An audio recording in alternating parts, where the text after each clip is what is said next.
and they are listed. Then the chief's report, there's a number of items. Under council's portfolio reports, we have the New Year's Peace update. Under 7, the Director of Operations report. Again, there's a number of updates and listed items there. And number 8, financial report. Number 9 is adjournment. Are there any additional items? If not, can I? James? The in-camera personnel items. Okay.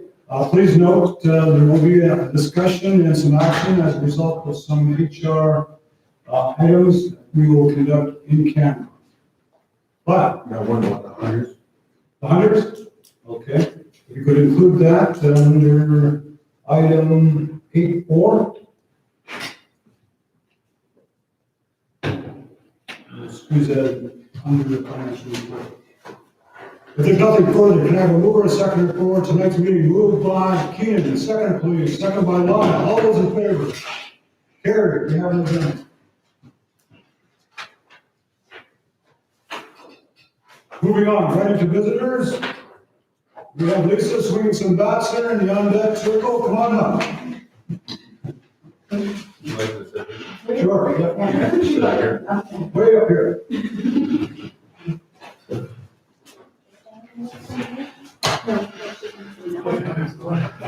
How are you?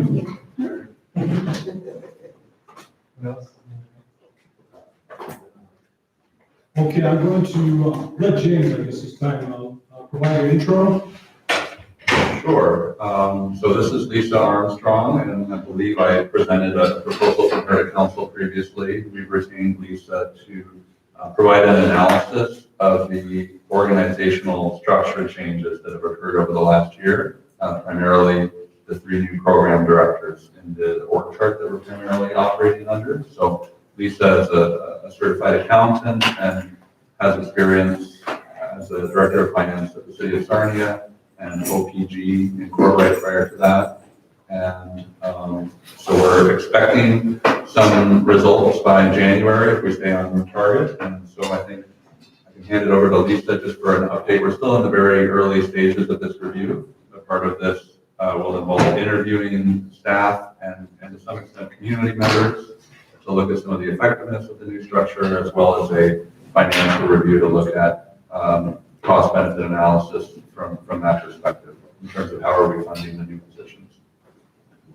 Thank you very much for having me tonight. As James said, I have worked in the area of finance previously, and I'm here to do an analysis of your organizational change, which the key aspects were, I think there were about 16 different areas that were reporting to the Director of Operations, and that was altered this year to have 3 directors of the various areas and then the various programs under that. So I'll be looking at the financial aspects as well as the other quantitative and qualitative aspects of that, and then coming back to you with a report. And so my main deliverable is a report to you outlining the estimated annual labor cost associated with the current structure and the prior structure, and what has changed, and then the key changes to the efficiency and effectiveness, and high-level summary of the interview feedback, which will maintain confidentiality of the individuals, but we'll try to identify some key themes and just an overall opinion regarding the impact of the organizational change. So to be able to do that, I will be looking at a number of things. The staff has already provided me with a lot of the summaries that you've received to try to learn about the different programs and areas, and looking at the different organizational charts and such. And I also met, I think it was last week, with the transitional committee, which gave me some additional feedback and things to look So one of the first tasks is just, trying to understand your various programs and your organization, and then try to develop questionnaires and set up interviews and different avenues to talk with people to understand some of the pros and cons, and then try to pull that together. Questions? Eva? I'm wondering if the interviews are going to include reviewing some of the exit interviews of past supervisors. That wasn't on the list yet, but I'll make note of all of these things, and I think that might be pretty handy, and giving us some feedback of a little bit more of maybe some changes prior, historic changes, and then some of the best practices possibly that could contribute to the new org chart. okay. Great, thank you. We have Elaine? From my understanding, I guess this question is directed to James. I've been talking to some supervisors and they haven't been doing exit interviews. Is that something that is optional, and if they have to ask for exit interview? Employees? Maybe we can talk about that offline. So I have had that discussion around some managers and some recent employees that have left the organization. So I'm not aware of a recent case without an exit interview, but I'll definitely look into that here. Okay.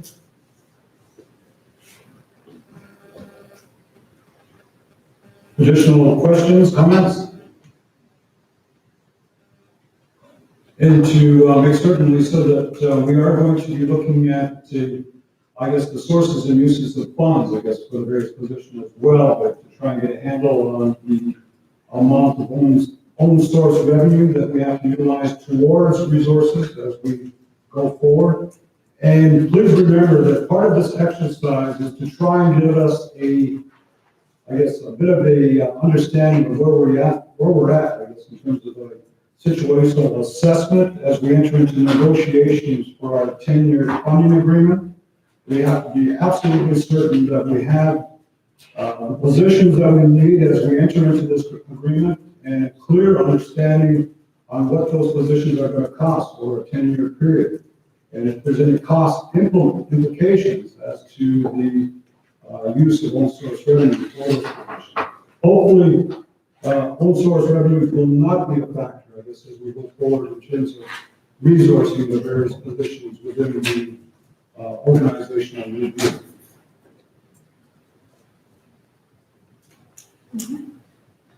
Well, and if anybody wants to, reach out to me, James has my email and my phone number. If any of you guys would like to provide input, I'd love that, just a phone call or whatever. Thank you, Lisa. Can I have a mover and seconder to acknowledge the update and presentation from Lisa Armstrong on the cost benefit analysis? Moved by Ron, seconder please. Second by Tyler, all those in favor? That is carried. Thank you. Thank you very much for having me. Okay. Moving on to cajon minutes.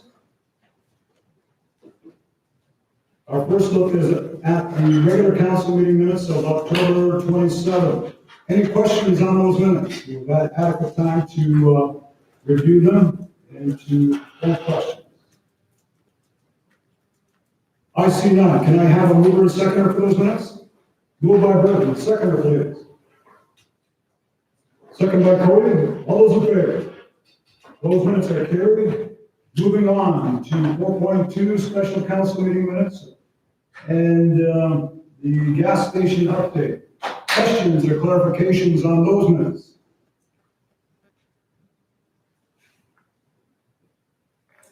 Yes. I just want to make note that Bill Sands came to this meeting. He's not noted in the visitors. I think he came in after the meeting started, but there's no indication that he was present at all? No. Okay. Can we note that? Okay. That will be included. Was it at that meeting? I don't think it was, It no. was, It was at the meeting where you presented about the list of stands. It yeah. was at that meeting. Yeah. Was that me?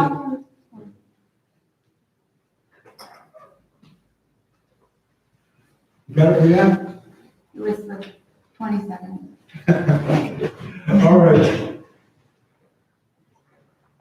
Strike that from the minutes. If there's no requirements for further comments or clarification, can I have a mover and second on the presentation? Moved by Ron, second, please. Second by Neva. All those in favor? Those minutes are carried. Moving on to the transitional working group, and I don't have the link.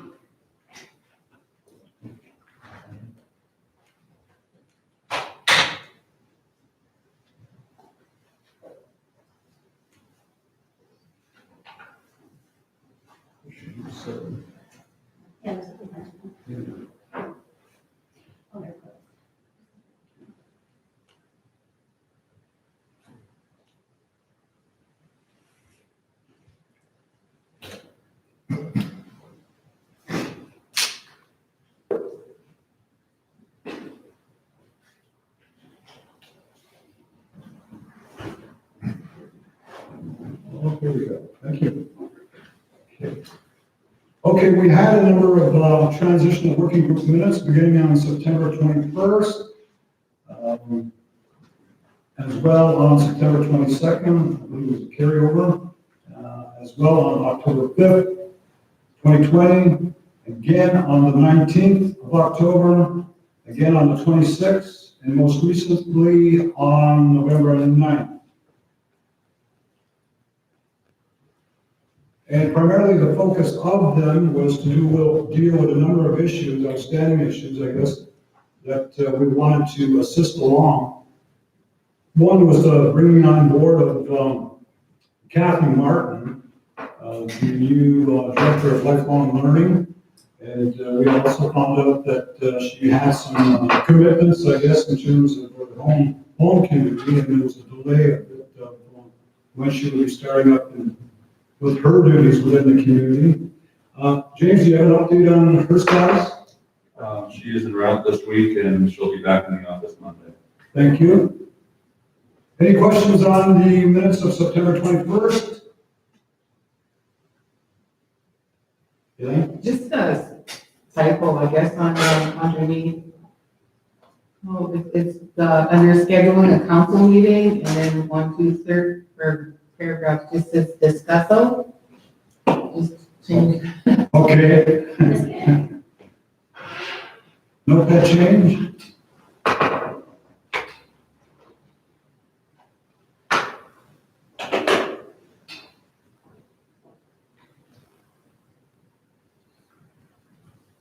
Under those minutes too, we also had a discussion on COVID-19 and the readiness of the council and the community to anticipate the arrival of a second wave. And I truly believe that there's going to be a second wave in the next 3 to 4 weeks. And I had a discussion with James in the last couple of days in terms of the community and our organization's readiness to face that. And we discussed getting the various departments together, and do you have any update on that, James, at this point? The primary update, we have the outbreak management plans in place for how each program will respond, and it won't be a complete shutdown like it was the first time because we have a number of accommodations in place. And there's also a round of funding proposals open for additional COVID-19 money, which will allow us to prepare ourselves in terms of PPE distributions to the community and that sort of thing. And I guess with Kathy Martin's arrival back in the community, we'll get a better understanding, I guess, on where our suggestions are with the ability to have a trial run, and maybe you could share our thoughts on that, I guess, our suggestions towards the school. In terms of online learning, so the survey team internally is aggressively surveying households at this time to determine what the level of access to high-speed internet is right now. Because what we heard from council is there may be some families with community Wi-Fi that that still didn't have a reliable enough connection to do online learning. And if that's the case, we'll have the data to make the business case, and we'll look at other options for the immediate so that we can bring a recommendation in terms of providing reliable internet to households and children. Question, Yes, where's that survey? Is that for parents to fill out? So Amy? the survey is being taken around door to door. So they're doing another mask distribution, so they're taking masks around and doing a quick survey for each household to fill out. It talks about the number of seniors, adults, and youth in the house. It also talks about whether or not they've got community Wi-Fi. We'll provide a link online as well, and the local PPE distribution that they do offer, they're going to take with them there. So we're going to try to get as many people as possible. It'll be really good information that'll help both to know like our youth's connectivity and our seniors' connectivity, because I know they were sort of a big gap in the last wave. So will they call to schedule an appointment or do they? They can do either. They're showing up at the door right now, but they're finding the middle of the day isn't always the best time to find people home now that everybody's back to work. So they will call to schedule appointments with people, and they might be going through the offices as well. So who's kind of spearheading that? Lisa, Larissa, and Rial. So we can contact them or give the parents their names to schedule an appointment? Keenan? Is there a protocol for the seniors building? So it's the second wave that we're gonna kind of keep things open. I'm just curious, because when you come here, they take your temperature when you're here before you go in. So is there gonna be a similar protocol like the seniors? And that's a good question, and that evolved over the period of the last shutdown, so we were limiting visitors to some extent. And so I'll have a look at that. I know that was part of the outbreak management strategy, but I can't remember off the top of my head exactly what measures we would put in place, but there would be further restrictions for visitors. Yeah, the only reason why I brought that up is I know some of them got pretty lonely, so they got used to certain family members coming over, right? And I understand the safety issue around that. But if we're gonna change things up the second time around, I think we need to start looking at protocols. And they could be for other people as well. Ron? Yeah, they don't have Wi-Fi there either, like, there's no Wi-Fi in the building. And I found that kind of odd. And their satellite, they all go under one satellite, dish, I guess. So I found that kind of odd too, and same with the antenna, free antenna, just for regular free TV. And I guess it was spotty at times, worked off and on. And I was in there quite a bit during the shutdown, but I would leave stuff either at the door or they would come up and get their products from me as well, but you weren't allowed to go in. You had to have masks and hand sanitizer. Lee? Question for Amy, when you do those surveys, do you get most of the community, you try to get everybody, and do you get the input back from most of the community? So it depends on the survey and the way that we do the survey. When it's door to door, we get a lot. When we do the surveys at the Christmas distribution, we get the most. That's the best time for surveying for the year's Christmas distribution. But short surveys, the longer surveys, we have to make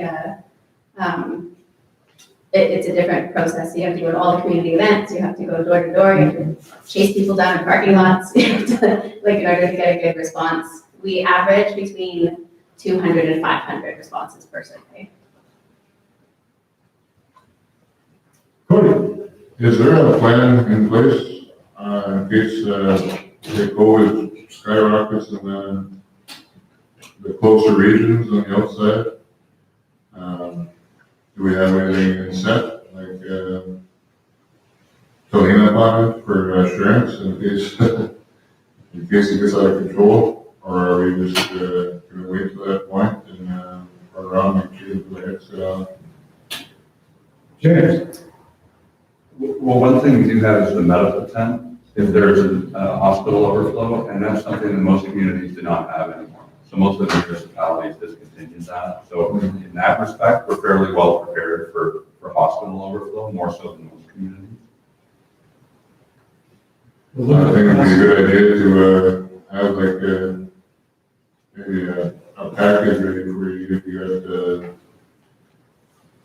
so let's say at the casino, they're taking people's temperature, maybe if it spikes that high, put a couple guys just at the bridge just to check their visitors, and give everybody, some band members, a pass, and then the ones that don't have a pass, or you zap them, take your temperature, question them, and that assures us that we're not letting people in with high fevers to keep our others safe. Then it's not a total shutdown, and we're still getting that assurance, that security feeling behind us. James? And one thing we do have in place is the funding approval from council and the procurement for a garbage shack to facilitate doing that. And we're just working on the final approvals with Chad and Kent in order to put that in place. So if that does take any longer, I plan on speaking with the CAO again and speeding that up. We've heard from the local member of parliament that's asked us whether they need any assistance on that. And so it's something we can speed up if we have to, but everything's in place as soon as we have that approval.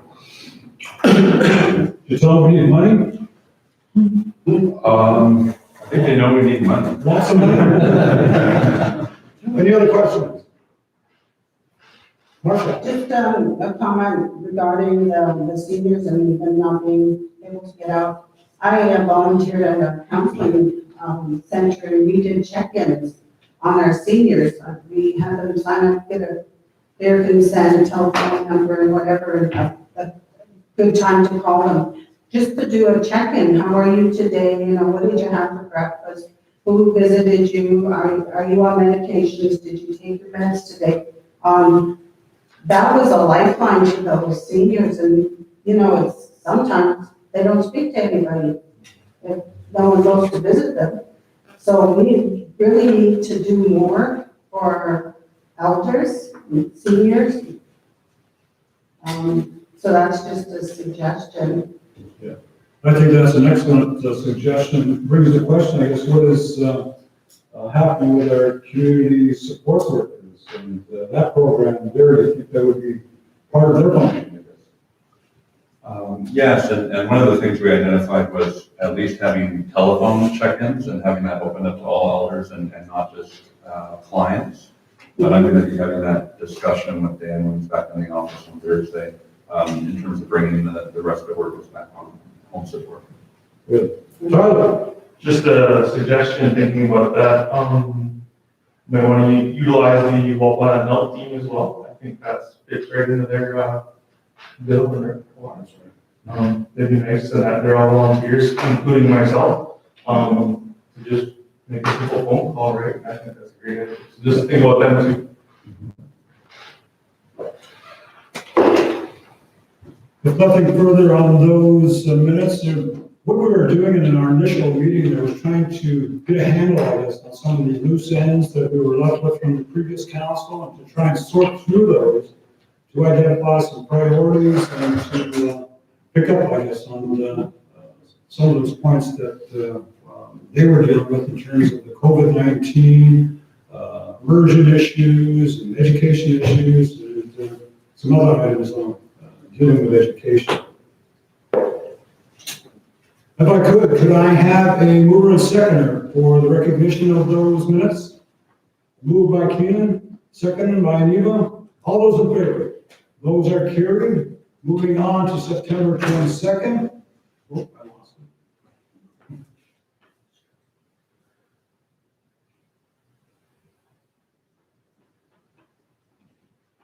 Any questions on it? I like finding them.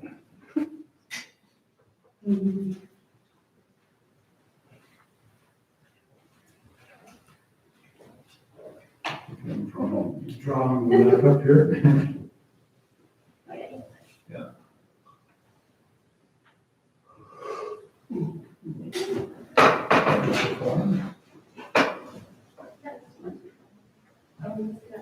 Well, I did something there. Sign it.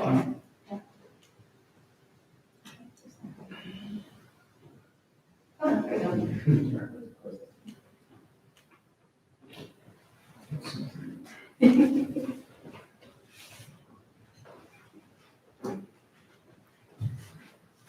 On September 22nd, we took a look at had a bit of a financial overview. We had a discussion, a healthy discussion, I guess, in terms of looking forward and anticipation that we know that our casino rental funds are going to be significantly down for the next coming fiscal cycle. It's projected that we're going to have I believe it's a 60% cut in those resources. So we're going to have to tighten the belt in certain areas, I guess, in terms of how it affects the programs and I guess how we make those contributions to community activities, et cetera. So keep that in mind as we progress, I guess, into the formulation of next year's budget, that we're going to have to bite the bullet in some areas. As well, we identified a bit of an update on sources of revenue from other sources. There was the wind farm, a bit of a discussion on the Chagani enterprises, et cetera. And one of the things, I guess, in terms of bookkeeping, I guess, in terms of taking advantage of some reserve capital that we have to offset a long-term loan, was to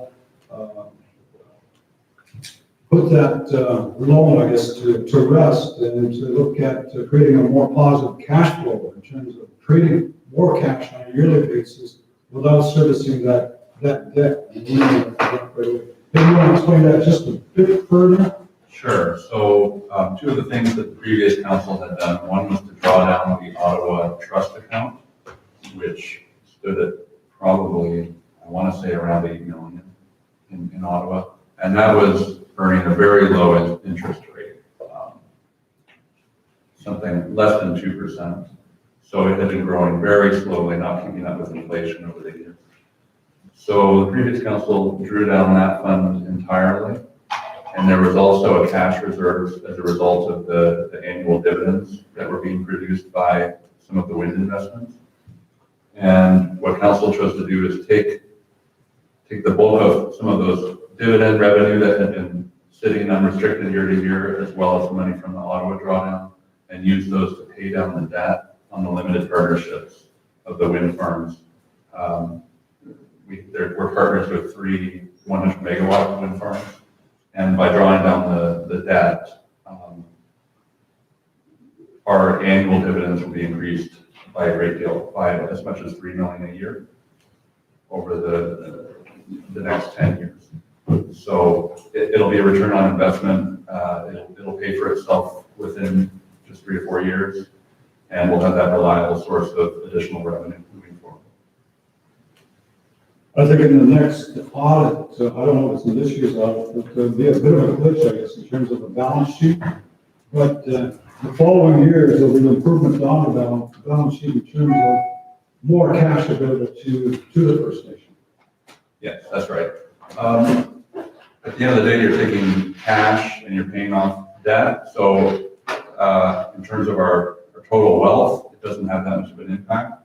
But the debt we were paying was over 7%, which is more than the interest you'll earn on any low-risk investment. So if you think of paying down that debt, it's as though we're earning over 7%. So it was a smart move financially. Yeah. And with most of our commercial paper, whether it's GICs, we're looking at 1.7 at best and 2.2 at the extreme. That's right. The best you can do, even with low-risk equities and investments in AAA companies, is 4 to 5%. So 7% would be very good in this climate. The one note that I forgot to mention on the casino rental fund is I did get a notification from the limited partnership agreement is that we're in default in terms of not having our audit into them. So now we're in a position of withholding funds to us. And I don't know if that's been resolved yet. I think not, because we have not cleaned up our audit and presented them with an audit, which they require at a certain point in time within the new fiscal year, so that they can again start releasing funds to us. And they're holding a substantial amount back on us at this point in time. I don't know if you have an update on that, but it concerns me because, again, we're looking at our ability to generate financial information on a timely basis to satisfy funding sources and the release of funds to the nation. James? So because of our unrestricted cash that we have right now, it's not going to impact our cash flow, that they're not going to release those funds immediately. That said, if we weren't able to produce an acceptable audit, that would have an impact eventually. Part of the reason that the audit's being delayed more than usual are journal entries that took place at a slower than normal rate over the course of the COVID shutdown. So the auditors are still reviewing some issues, and so it did set us back quite a bit, but as an update, we're still trying our best to complete the audit right now. But again, this won't affect our cash flow only because of the unrestricted cash that we have that's available right now. That's true, but the problem I have with that is that if it's cash in our bank, then we're earning interest on it. If we don't have it in our coffers, then we're losing out on potential revenue on that amount of money. That's absolutely right. And we do want to move towards having an investment strategy in place where we are earning greater interest on our cash reserves than we are right now. Right now, it's a mix of GICs at very low interest. If we were investing in higher earning investments, it would have a larger impact. But at the same time, it's never good to have money that's owed to us. It's not earning interest for us. It's not working for us. But just for council's understanding that because it's not in our coffers, we're losing out on revenue on that money that should be in our bank account. And root cause is our inability to have financial reports as required on time to satisfy funding sources. Peter? So the issues around the audit, what time frame are we looking at in terms of cleaning that up? Well, the auditors were scheduled to do the testing that they needed to complete, which was unexpected this week, right? So that should be completed this week. The last update I had was that we would have been prepared to present it at the end of last month. So we are behind again based on that internal deadline, but they are in the office every day examining those issues. So their schedule is to finish that this week, and then we should be able to look at a presentation shortly. What is the anticipated cost for this? For the audit? Yeah, for the likely delay. I don't have that information. Robert should be able to provide a summary of that report. Marcia, I thought I seen your hand. Yes, I understand the more journal entries the auditors do on our behalf, the more expensive our audit is going to be. So that's an issue, but also I have a concern about all of these reports that have to be submitted, the pension report, and that has to balance. And if they're not submitted, then on behalf of the employees, it has a detrimental impact on their pensions, and there are fees attached. There are if they're delayed. So I have a concern there because the audit would verify the pension of the employees and that everything balances. So I'm really anxious to see what the audit looks like because we're 8 months past the audit year now. And we still don't know, we haven't seen any financial reports yet that are worth reading, I guess is the word, because I understand the revenues haven't been input into our system. So all we're getting are the expenses. So that's an issue. So I guess the signal down the line is that we need a little bit more prompter, more accurate reporting and bookkeeping within our finance department there to bring us up, I guess, to expectations by the funders so that we can meet our commitments to report and to again receive renewed funding for the operation of this year. On that very same note, I had a discussion with the Ontario Works management and personnel this past week, 2 days ago, and they had some concerns, I guess, in terms of our audit not being into the province. And then we get into a situation where there's a possibility, although we've had a very good understanding with them, this has said in the past because of our lateness in the production of our audit and submission of the audit to them, that they are sort of looking the other way until we complete the exercise. But my question again is this: how long can we operate with this type of state of affairs, I guess, in terms of our financial operations? How can we make sound judgments here if we don't know our cash position at the bank and the bottom line throughout our operations? It's difficult to do that. And if we're going to make sound decisions, then we have to have that timely, accurate financial report on a monthly basis to this band council so that we can make those decisions that are accurate and reflect our cash position and our financial position with our operation. Jamie? I agree with everything that's been said. I don't think that there's a major risk to pension contributions, only because there's a separate internal auditing process with our third-party provider for the pension. So I don't think there shouldn't be any impact on employees to take home their pension, but I agree in terms of, for the decision-making process, it's important to have that financial. I would hope you would transmit the concern of the band council to the finance director that we want an improvement, I guess, on the delivery of service and the reporting to the council and to the funding sources immediately. Moving on. Any further questions with the transitional working group minutes of September 22nd? If not, I will have a mover and seconder to that effect. Moved by Ron, second please, second by Cody. All those in favor? Those are carried. Moving on to October 5th.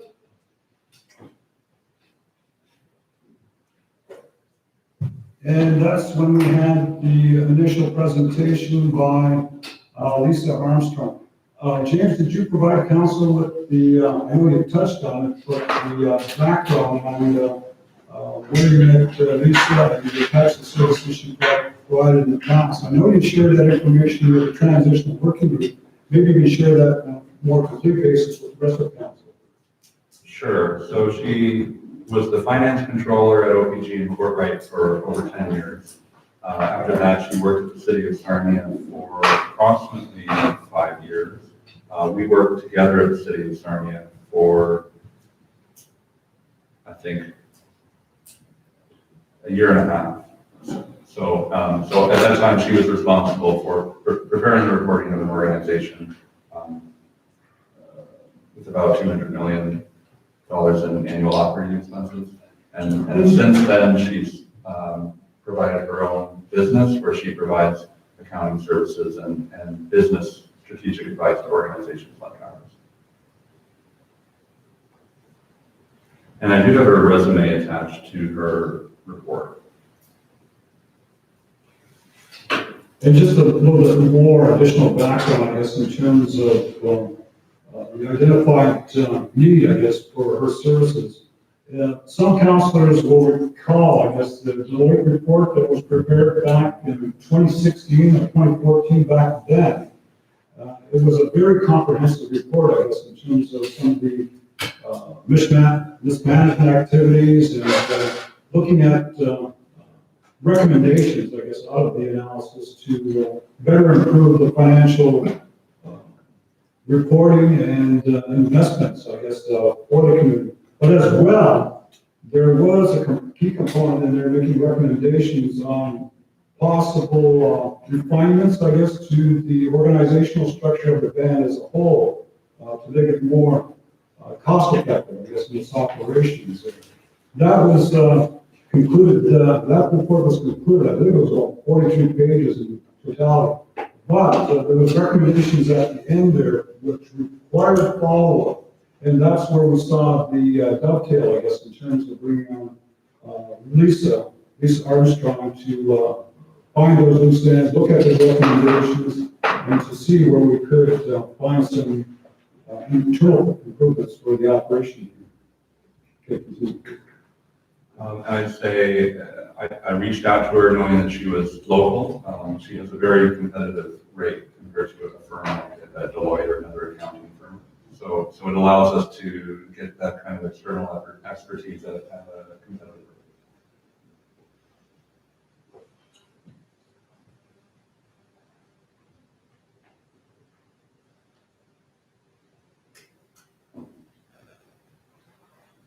As well, within those minutes, we had a discussion, I guess, on the terms of reference for the new Board of Education, and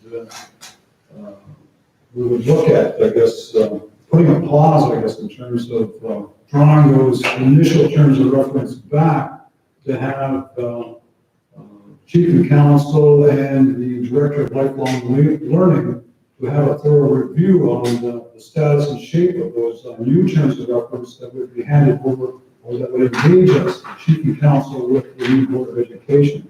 We want to have an opportunity to review them and to make sure that they were going to do the things that we wanted them to do in terms of accountability, financial accountability, and reporting, scheduled reporting, etc.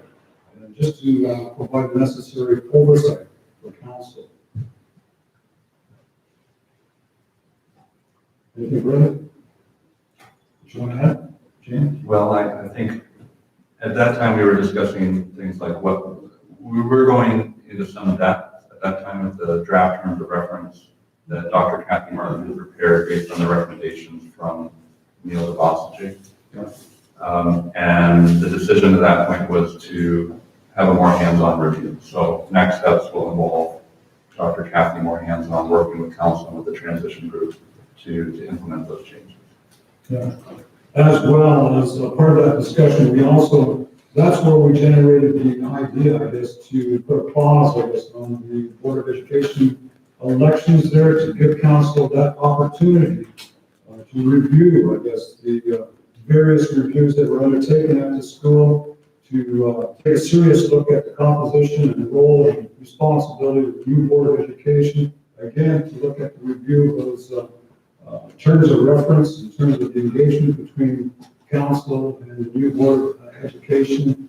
And we thought that would buy us enough time, along with Kathy Martin's involvement, to assist us, I guess, in that process. So part of this is relying, I guess, on the return of Kathy Martin. And I understand she's going to be coming back to us, I guess. And Yeah. actually be in the community doing some work with us. Correct. Okay. Fantastic. Questions?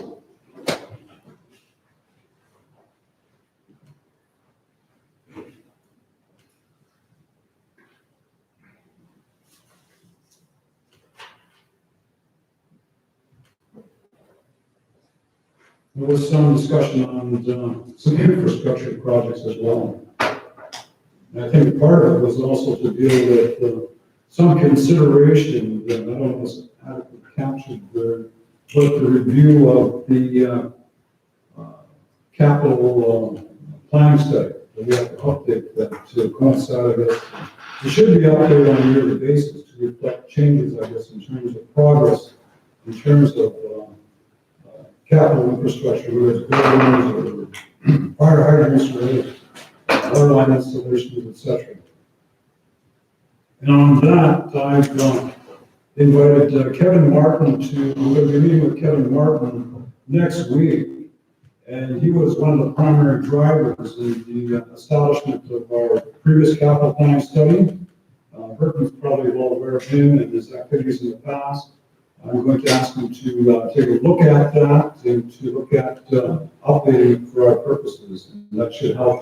It should go hand in hand with our comprehensive community development plan in terms of infrastructure development and development in general to support other services.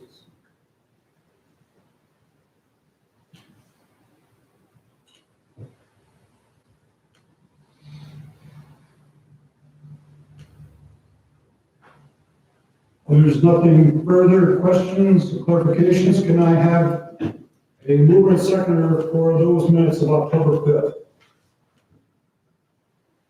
Moved by Bertha, seconder, please. Second by Elaine, all those in favor? Those are carried. October 9th. That was good. October 5th. Okay, sorry. I thought me and Cody did the October 5th. We already did those. Yeah, that's not. Yeah, okay. Now you're getting me confused. huh? Sorry. October 19th, I hope. We're all looking at the same page. This was an interesting one. At this particular meeting, we had some representation by interest from the immersion group and the school, as well as ALAG and some concerned parents, and it had a lot to do with the operation of the immersion program and the difficulties they were having with the regular stream of programming at the school there. And from what I understand, this has been ongoing issues, and I don't know where it's going to end. Hopefully with the Board of Education.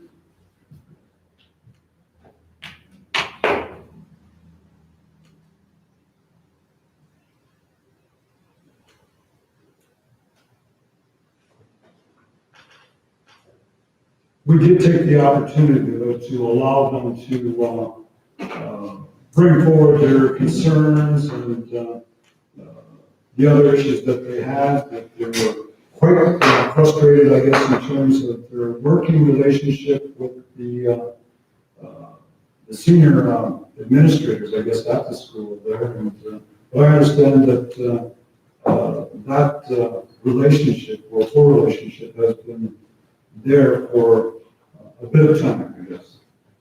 And hopefully, I guess that, as I mentioned, the Board of Education and with the support of council, that we can somehow make accommodation for the immersion program and to hopefully set them up in the way and manner that they wish, and hopefully that we can also, I believe it was voiced at this particular meeting by members that were present, that we understand that the immersion program is there to fully, I guess, instruct their pupils in the language there. But it was also felt that that type of instruction should be made available to the entire school, I guess, in terms of reinforcing the instruction of the Ojibwe language to all the students in the school there, and to somehow come up with that so that all the children have an opportunity to learn the language.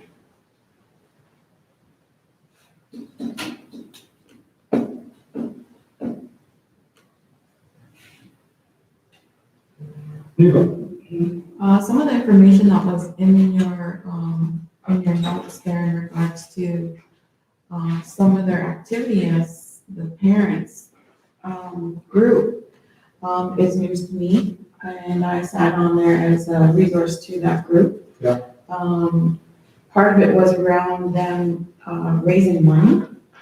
That wasn't brought to our attention that that was happening. So that was never brought to council for us to discuss.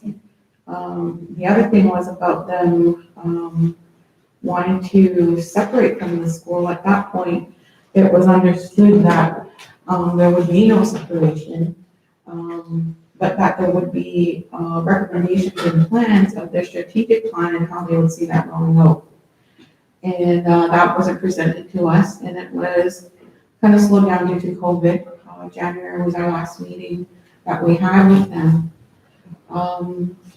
Now, some of the information too, I think could have been really clarified or more clarified for the group. Minogish has a lot more of a background in the way of what and why they would be discussing separating from the school.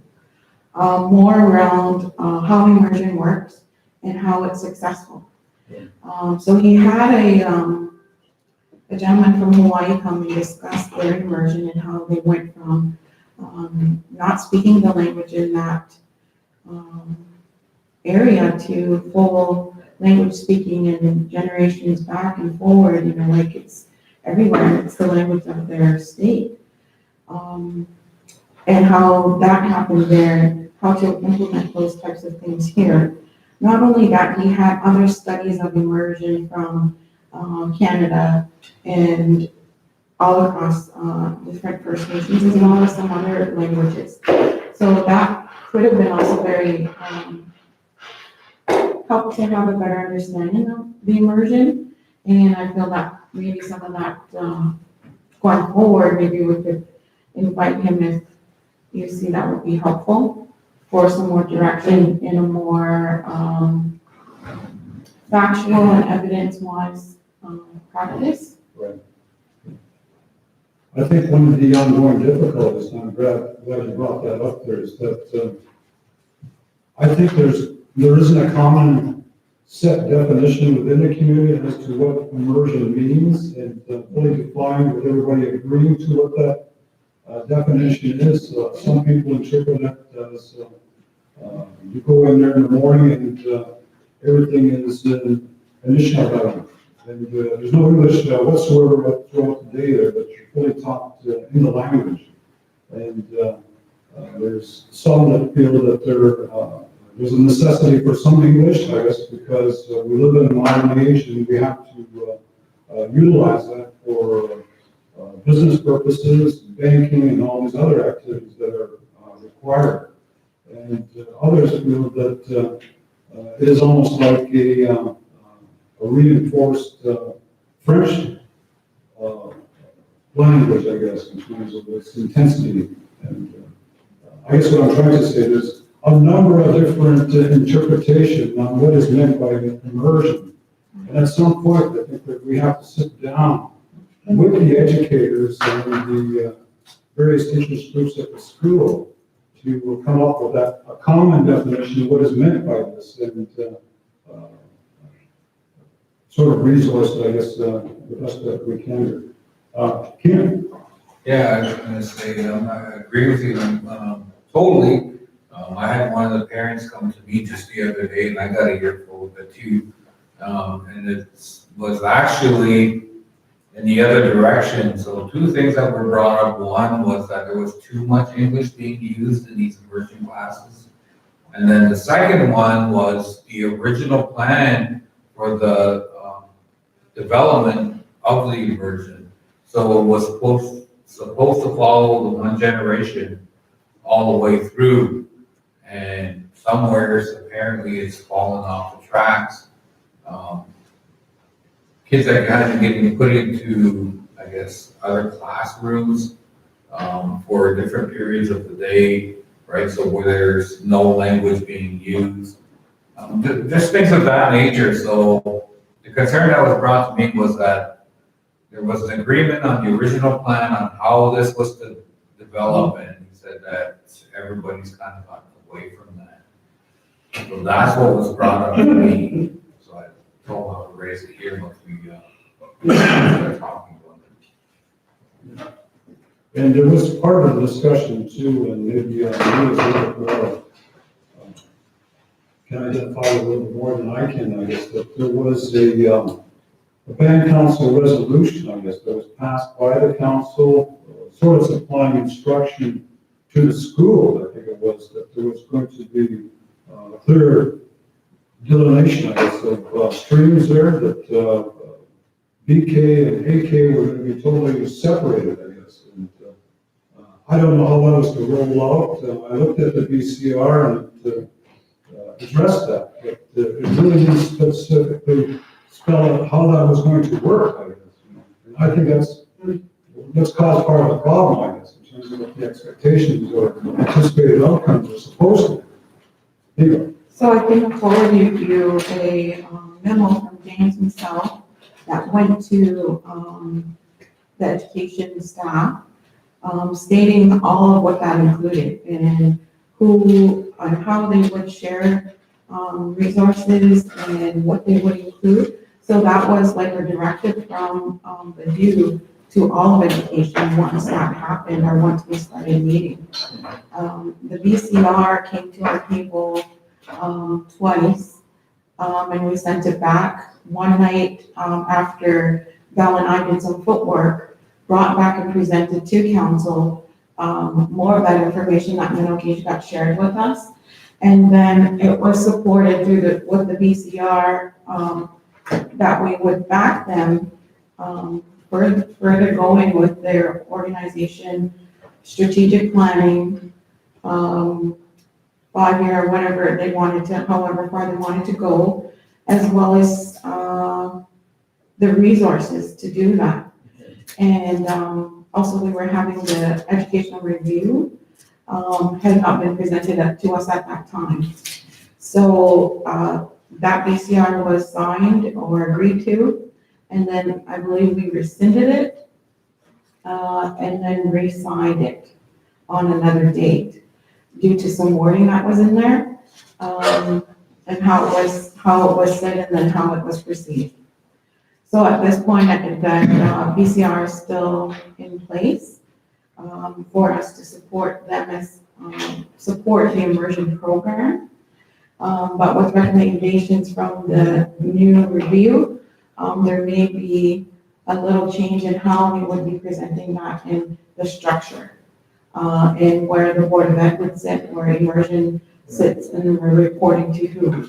So that it kind of does take us out of that equation of sitting at the table with the immersion, like we wanted to. But we at that time wanted to support them the best we can, and that was the request of our community who came in, was we want to see Chief and Council supporting us. So that's why Val and I were designated and also volunteered to go to that, those meetings and give them support, bring that back and update council. That's helpful. Yeah, thank you with that. And I believe at the same time, the difficulty was part of the difficulty was that there was no Board of Education that was functioning at the time, that because of that, a lot of those matters have to report directly back to the council. The council had to assume dual role, not only as being council, but also to function as a quasi Board of Education, I guess. And we got caught up on that. And I guess it identifies as well our need to, once again, with Kathy Martin's assistance, to review that previous VCR to see if it needs some type of revamp, I guess, in terms of accommodating new direction or new realities, I guess, in terms of the education, especially as it deals to immersion. Right.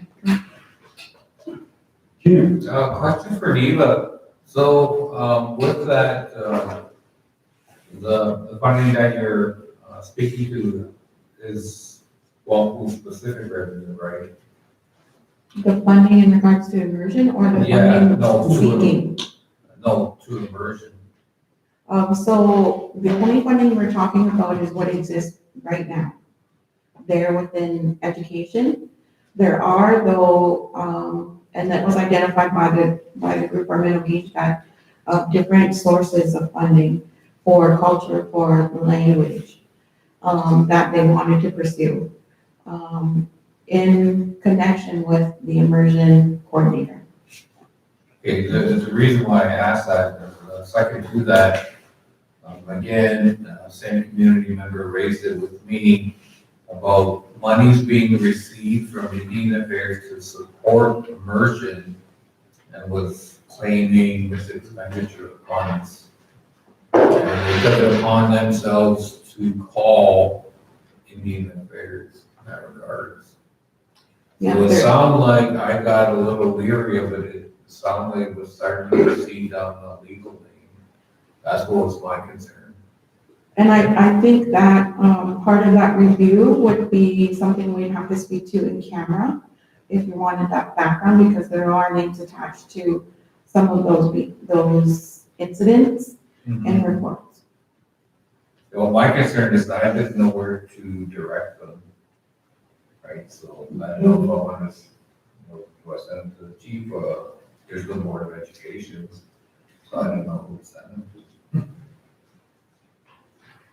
Marcia? The children in immersion would be registered on a nominal roll, and the nominal roll generates money for each child.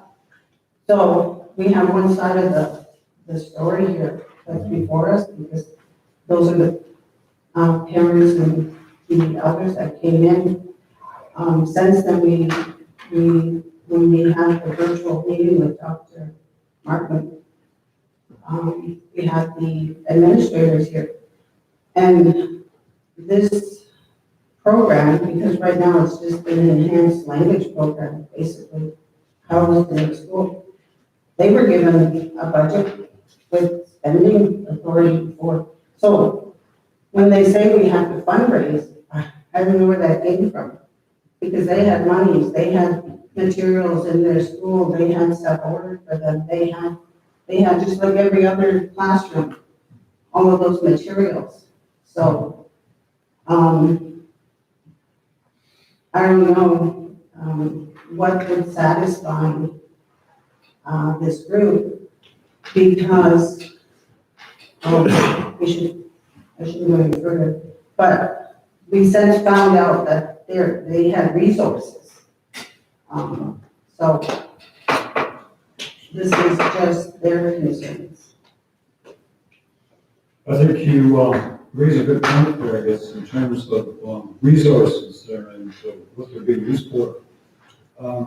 As to the fundraising activity, I think it relates back, we have to go back a little bit, I guess, in time there in terms of part of Mark Ackwash's vision. I think that there was some type of consideration, and I think it was supported by the council as well, to identify the setting aside of some property for the development of a institute or some type of language center. And I think that might be part of the basis for the fundraising. I think that they're trying to look at constructing their own building or their own school, I guess, for the immersion program. That's one of their longer term goals. But again, it gets back to Neva's point there, I guess, of the rollout of this long-term specific strategy and how it's going to be resourced over the course of time.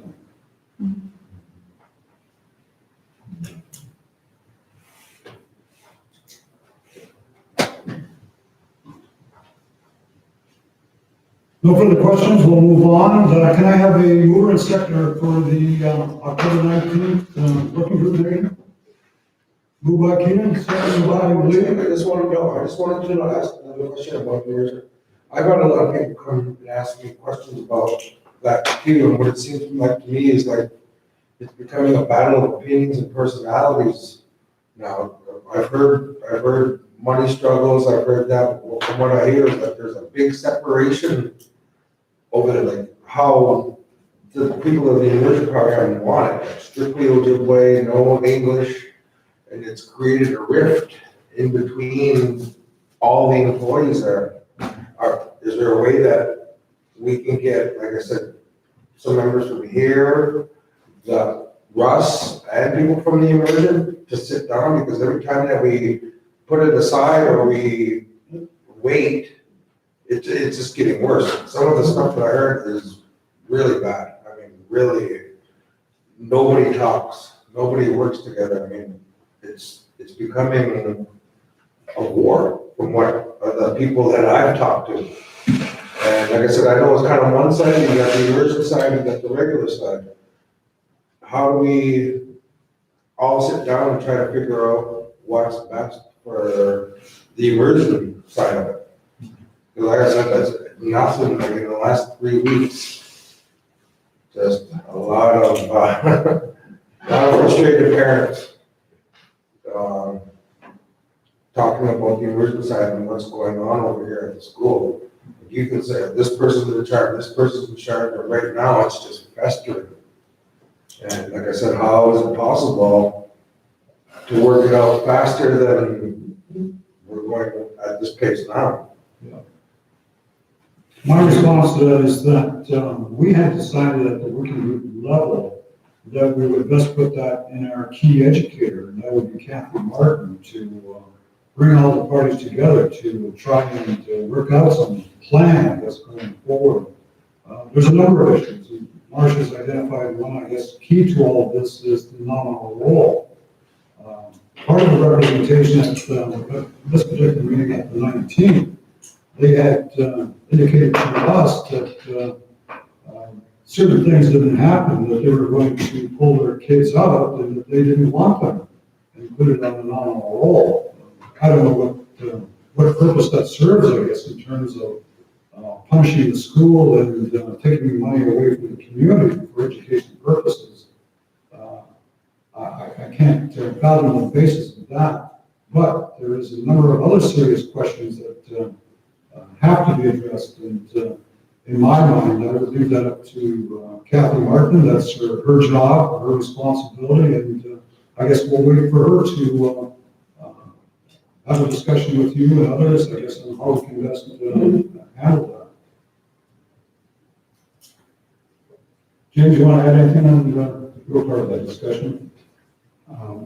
Yeah, so they had stated they would pull their children out of the visit if the decision wasn't made that week. Right. Which I don't think there was an opportunity for council to meet either. And we did receive a letter from one parent moving their child from school. Two parents. I guess I don't want to get into too much depth, I guess, in terms of the personalities and the inner dynamics, I guess, of what's going on there, because I think it's best suited to, again, have Captain Martin address that situation. It's education, it's her ball game, and let's see what she can do with it. It's a challenge, but we'll see what she can do. That's her job. So, a seconder for the October 19th minutes. Second by Neva, all those in favor? Those are carried. Moving on to the 26th.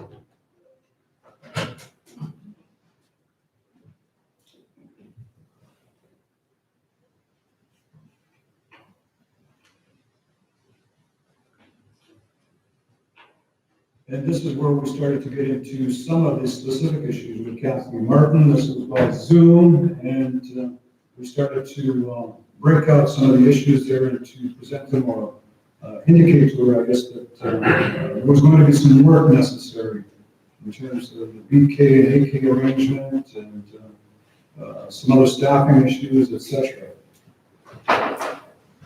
Eva? Just to back up for a minute, I wanted to know how the discussion around a roadway in regards to community member went in that last October 5th, where Kathy Calison's road lane night. It's been brought to my attention too, so that's why I. Yeah, I noticed that too, yeah. What did we decide on that? Do you recall? My recollection was that it was gonna be looked into through Public Works. And so I didn't receive a response back from Public Works. Yeah. My thought is we can bring forward a proposal after we review it. Right now, my understanding, and I can look specifically at the response, is that we're considering it a private laneway. Yeah. And so obviously council can direct allocating resources for it. You will likely receive many similar requests if you choose to do that. Absolutely. I think the clarification that was required, was it a private laneway or was there a right of way going back to those properties there so that they could get the proper assistance through Public Works, and there was a requirement for clarification on that. Ron? Yeah, I brought that issue up and, Thank you. and I didn't, receive the clarification either on the, it's a right of way or whatever. However, they did say there was another issue, underlying issue too, because they tried to drain that area. There was a stop put to it by a heritage because it went into some protected area where a lane slipper was. It would have drained into that reply from Public Works.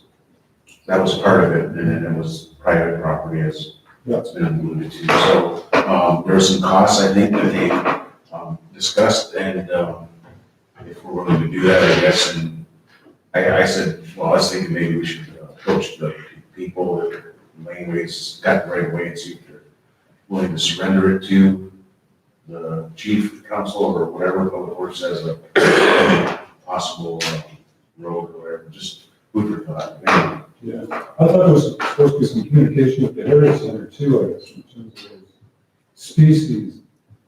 So that was, right, so there is a cost here in terms of making improvements to the right of way.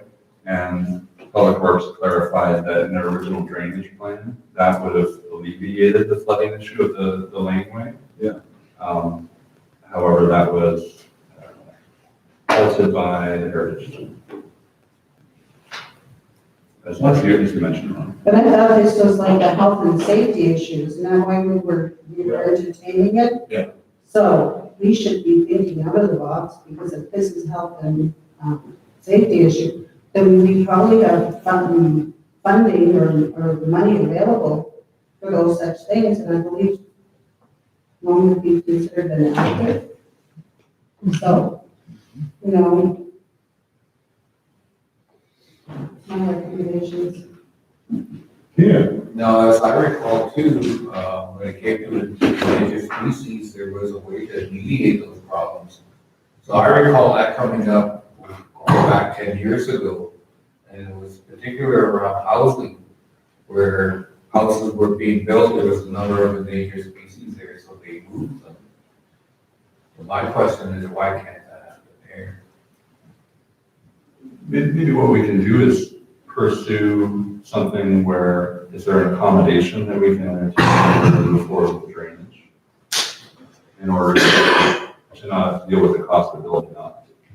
And just in addition to that, and this is kind of the political side of things, so I know that back in those times, at least the 4 terms that I served, there was always opposition by chief and council to Environment Canada and Fisheries and Oceans, because they wanted to deem all of Wampu as critical habitat, which means we wouldn't be able to do anything. So my question is, where's the position of the previous chief and council? And I think that's something we need to establish now too, as well. So we're supposed to be controlling these things, yet it seems to be directed by external agencies. So I'm just not comfortable with that. and on that, I thought at one point that there was going to be the consideration of transfer of authority, I guess, to the Heritage Group to conduct our own environmental assessments to meet our needs, I guess, based on what we thought were development priorities, et cetera, and our ability to mediate, I guess, to mitigate, as you say, moving those critical species elsewhere, I guess, or to some type of location. Okay. Yeah, and I think this is a small piece of a larger issue that could be up for discussion, where in terms of the overall drainage plan, we move forward on very little of it. And I think the larger impact is the impact to wastewater treatment on individual septics, where we would likely have less of an issue overall in the community if there was more drainage. And we've erred on the side of protecting critical habitat. So something to consider. You know, I guess I find it a bit ironic that 30 years ago, this massive undertaking to implement this, the main drains and this massive drainage scheme across Wappo Island had never confronted that whole issue of an environmental assessment. And as a result of us cutting through the bush and everywhere else, the swales, et cetera, it's had a significant impact, I guess, in terms of destroying the natural habitat for a lot of those species at risk, I guess. And I guess Indian Affairs is not taking up the responsibility to right their wrong, I guess, in terms of what they did in the past, in terms of implementing that major drainage scheme. I guess it presents a question, what do we do with that main drainage scheme? Do we continue to maintain it and extend it, or, because at the time, the opposition that I recall for this whole drainage scheme was it was only benefiting the off-reserve farmers in terms of draining off the water for the farmland. And that's where the pressure was coming from the local MP to get Walpole drained. As I recall. James? And I would say our agriculture drainage is fairly advanced and our residential drainage is not in comparison. So, but you make a good point in terms of why are we left with the decision to either suffer health consequences of improper drainage or environmental consequences. We'll let James solve that one for us. Way to go, James. Okay, anything further on the 26th? We did have revisit by Zoom with Kathy Martin there, and we're waiting for the outcome of the elections there. Apparently, was she successful or not successful? Looks like It appears she was, but it also looks like the two candidates for chief, the front runners, were within 2 votes of each other, so I expect we'll be a recount. Are lawyers involved? So one of these Trump situations. Two chiefs. Can I have a mover and seconder for those working group minutes of October 26th? Moved by Burton, second by Lee. All those in favor? Those are carried. Moving on to November 9th, and then we'll have a short break. Mover and seconder for those minutes. Moved by Ron, second. Second by Elaine. All those in favor? Those are carried. We'll take a 10-minute break.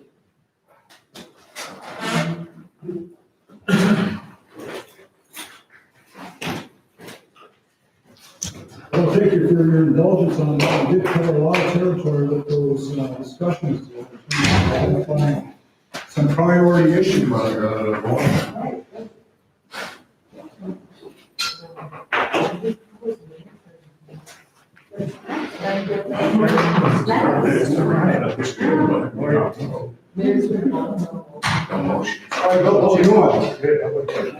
Consensus.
Okay, we're gonna pick up on our agenda at item 5.2.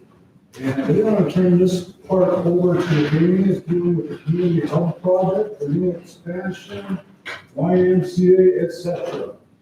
Amy? Yeah, it's all good. Okay, so, most of you have probably heard about the arena extension YMCA project. Back in 2015, council signed a memorandum of understanding with the YMCA to look at building a YMCA in our community. It would be really the first of its kind.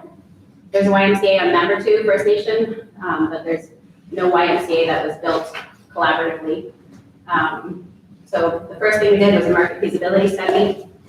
Looked at the primary market, which is on Walpole, secondary market, which is all the areas surrounding Walpole, to see whether or not it would be under the YMCA's business model feasible. The market feasibility study was good. So after that, we looked at the condition of the arena. As you know, the arena, there's not a lot of money for arenas, and they generally operate at a loss. So this is sort of a strategy to help bring the arena up and kind of be a community hub in the way that it used to be. Those of you who remember the Junior Hawks games and all of the activity through minor hockey and figure skating that went on at the arena, remember the heyday.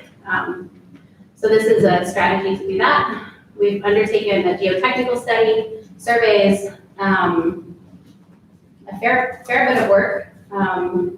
Did a request for proposals for architectural firms to do the design work. So the first phase of the design work was selected by the previous council. The architect for the first phase of the design work was selected by the previous council.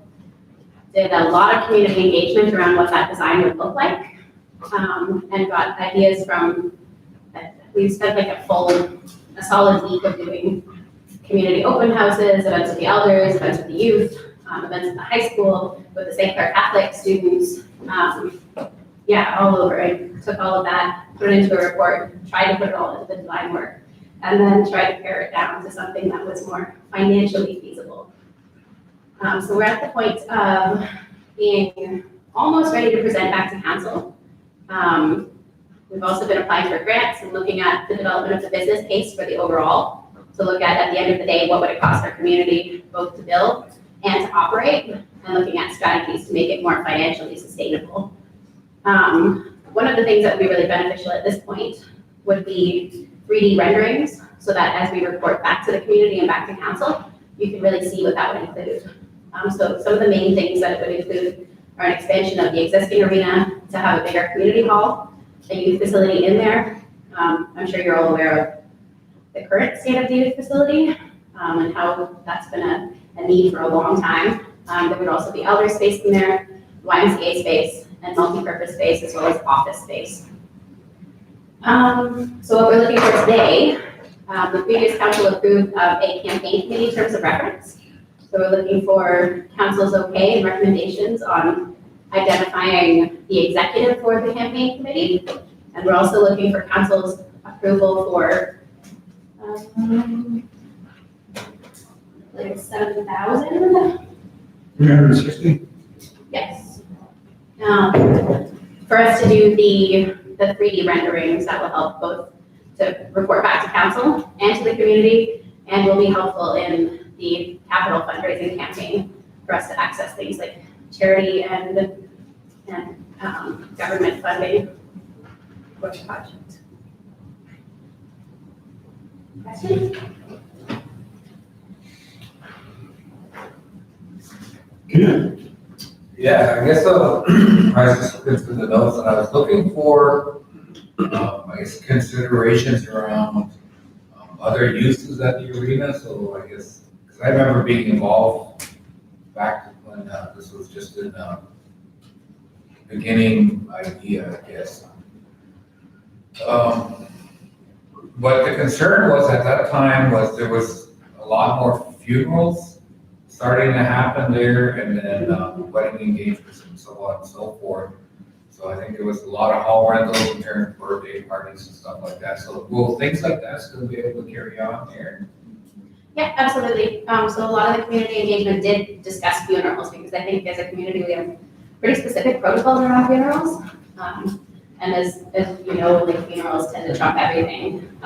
If there's a funeral booked in the hall, everything else gets postponed or canceled. So there was a lot of discussion around that. The expansion of the community hall would allow for it to be broken down into more sections so that we can book more events in it. And it also, the design incorporates ideas around a space for a space for a fire outside, space that can be accessed without accessing the full building. If people are using the outdoor space for things like funerals, outdoor funerals, and that funerals would still be an option there. There has been a lot of discussion through the community planning work to look at an actual funeral lodge as well. But that'll be ultimately a decision that the community and council will have to make when it's time for that. Thank you. Marcia? Do we have a budget for this? And why are we paying HST?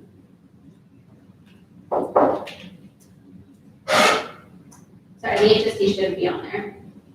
And we have a budget for the overall first phase of design work. That's already been approved. We do have some donations that have already come in towards this project. So we've got $1 million commitment that's come in through the Windsor Bridge Authority. We've got another $25,000 that's come in from potentially Enbridge, and then there's another smaller pot of funding, I think that's being considered as well. But this is over and above what council already approved for the first phase of the design. So you'll see the $3,000 amount that was discounted from the $10,000 in the quote. That's what we looked at first for reporting back, was just that level. But we just think it would be a lot more beneficial to actually have a feel of what things look like in a 3D model. That does cost a little more than we originally quoted for. Marcia, are you looking for identifying the total capital cost for the project? Well, no, because we're approving, this looks like an invoice, right? It should have some kind of accounts coding on it where the funds are coming from, or. Sorry, this one's just intended to be a quote. This is a quote? Yeah. Okay.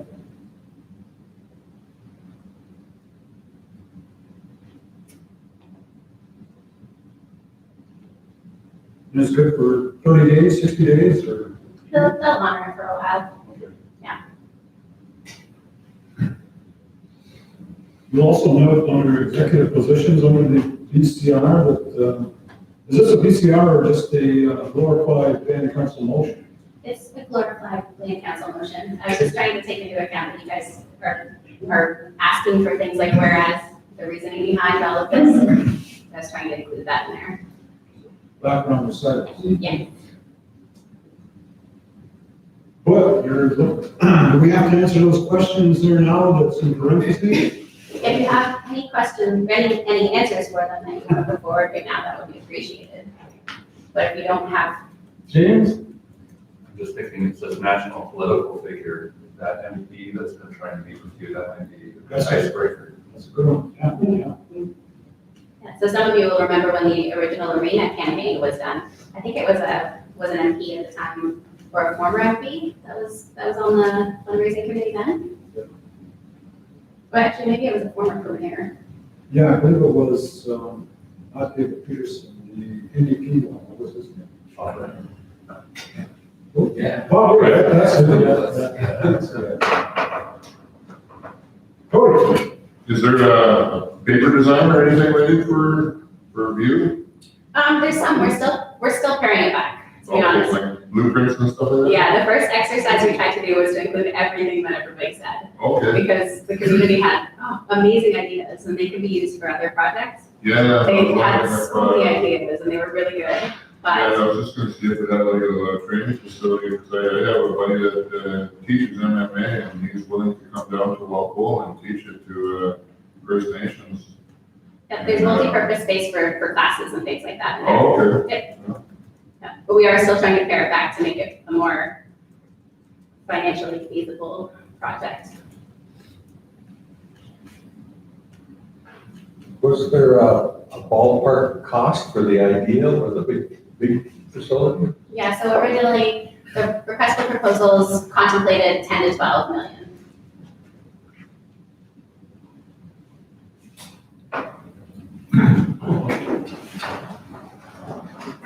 And for an operation of that size, what would be the yearly operating budget? A fair bit. So it's hard to say until we actually have the final design. Once the final design is in, so we're doing a number of things. So one of the projects that we've been undertaking while we do the design work is the Savings by Design program. So that gives us access to all kinds of experts in the area of energy conservation. So trying to make the current building envelope more economic, more conserve energy more, so less expensive in the long run, and the design less expensive in the long run. That actually opens us up to a little bit of grant funding if we implement some of those activities. And we're also looking at other ways to make it break even. So part of, we don't have government funding for our youth program. We don't have government funding for the arena. We do have government funding for some of our elders programming. And we do have government funding for some other programs within the community that don't currently have enough space. So if part of the strategy is to look at trying to pair some of those together so that we're not operating at a loss. Good. So what does this mean in terms of employment opportunities? Fair bit, depending on the design. And again, it depends on the design, because a lot of people want a pool. The community, and a lot of our community engagement has said, we really want a pool, but a pool comes at a huge expense. And the YMCA feasibility study, the market feasibility study said we can do a fitness center, a family fitness center, but a pool would be an additional expense on top of that. So we'll bring back sort of an a la carte for council to look at. This is what this would look like, and here's what each of these items would cost. And along with those, here's the staffing numbers for each of those. As we're developing, like once we've got the design work okayed, and we can move forward on that, we'll develop a human resources development strategy along with employment and training and a YMCA to look at exactly how many jobs it would mean and to start training people for those. I may be jumping way ahead here, but let's say everything goes perfectly smooth. When would you like break ground to start? If everything had already gone perfectly smooth, we'd be breaking ground next year, but so we applied for a really big grant last year. We got turned down because a lot of that grant money got moved to COVID? Yeah. So had that gone through, we'd be smiling. This will depend on what the community is, what we decide on as the final design, and how quickly we can raise the money. Marcia? Not to be the dead horse. Are you looking for a motion to approve that expenditure in order to produce that 3D visualizations and to prevent 2,000 journal entries? We really ought to know where the money's coming from. My recommendation would be from own source revenue in this one. That's where some of the other funds so the geotechnical study and the survey came out of own source revenue. My question would be, why wouldn't you take it out of casino round or community developers? We could do that. Yeah, either one would work. I think the others came out of own source revenue just because casino round had been already allocated. And if we had a timely financial report, we know what our balance would be in casino round. Marcia? There may be dollars in Jordan's principle, if we have a strong cultural component to the use of this facility, there could be a group application put forward that way.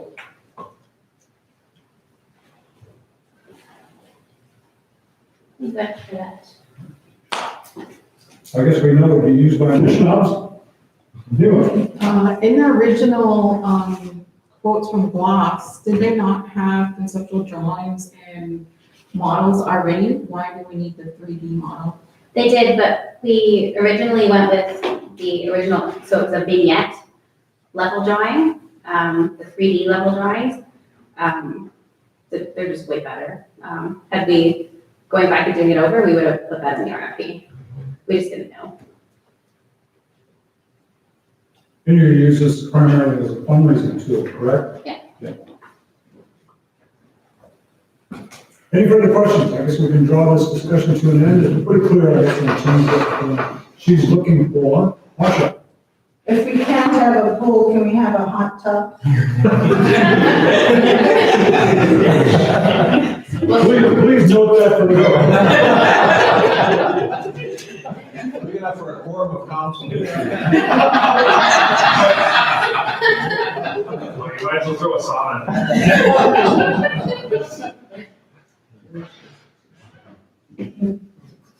Glenn? I know it's just an estimate, but they added up their additional fees wrong. Incorrectly. It's $7,630, not $360, maybe just a typo. But it's just a quote, right?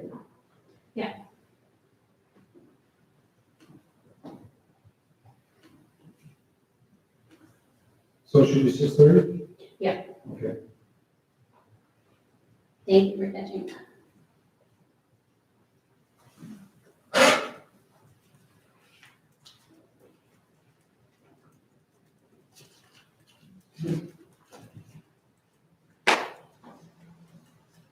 Can I move a second for the prepared resolution then, that we're looking for spending authority in the amount of $7,630 to secure this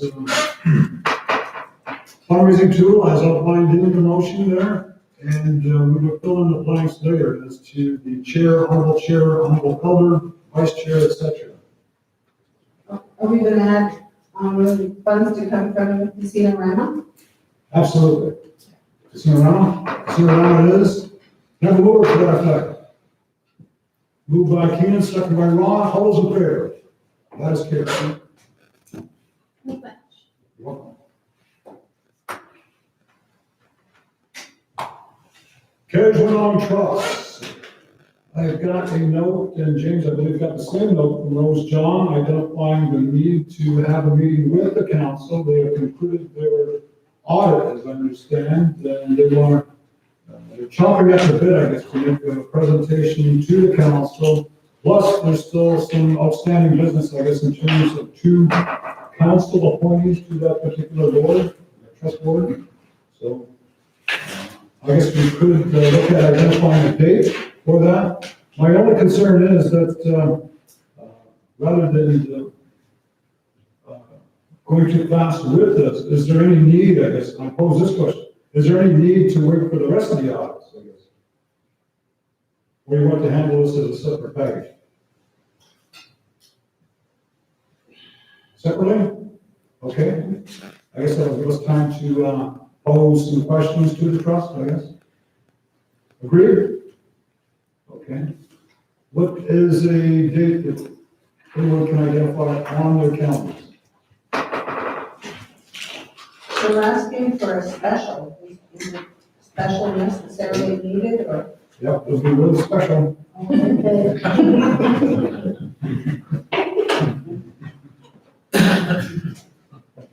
Yeah, it would be typically a special council meeting for that type of request. Hopefully one item until the day of. Something else will sneak on.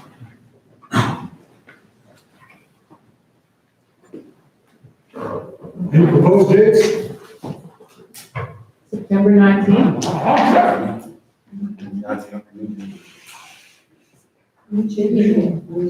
Is that a Oh, didn't get the agenda yet. Is your meeting in the evening? He doesn't know. Yeah, council, They was that one together.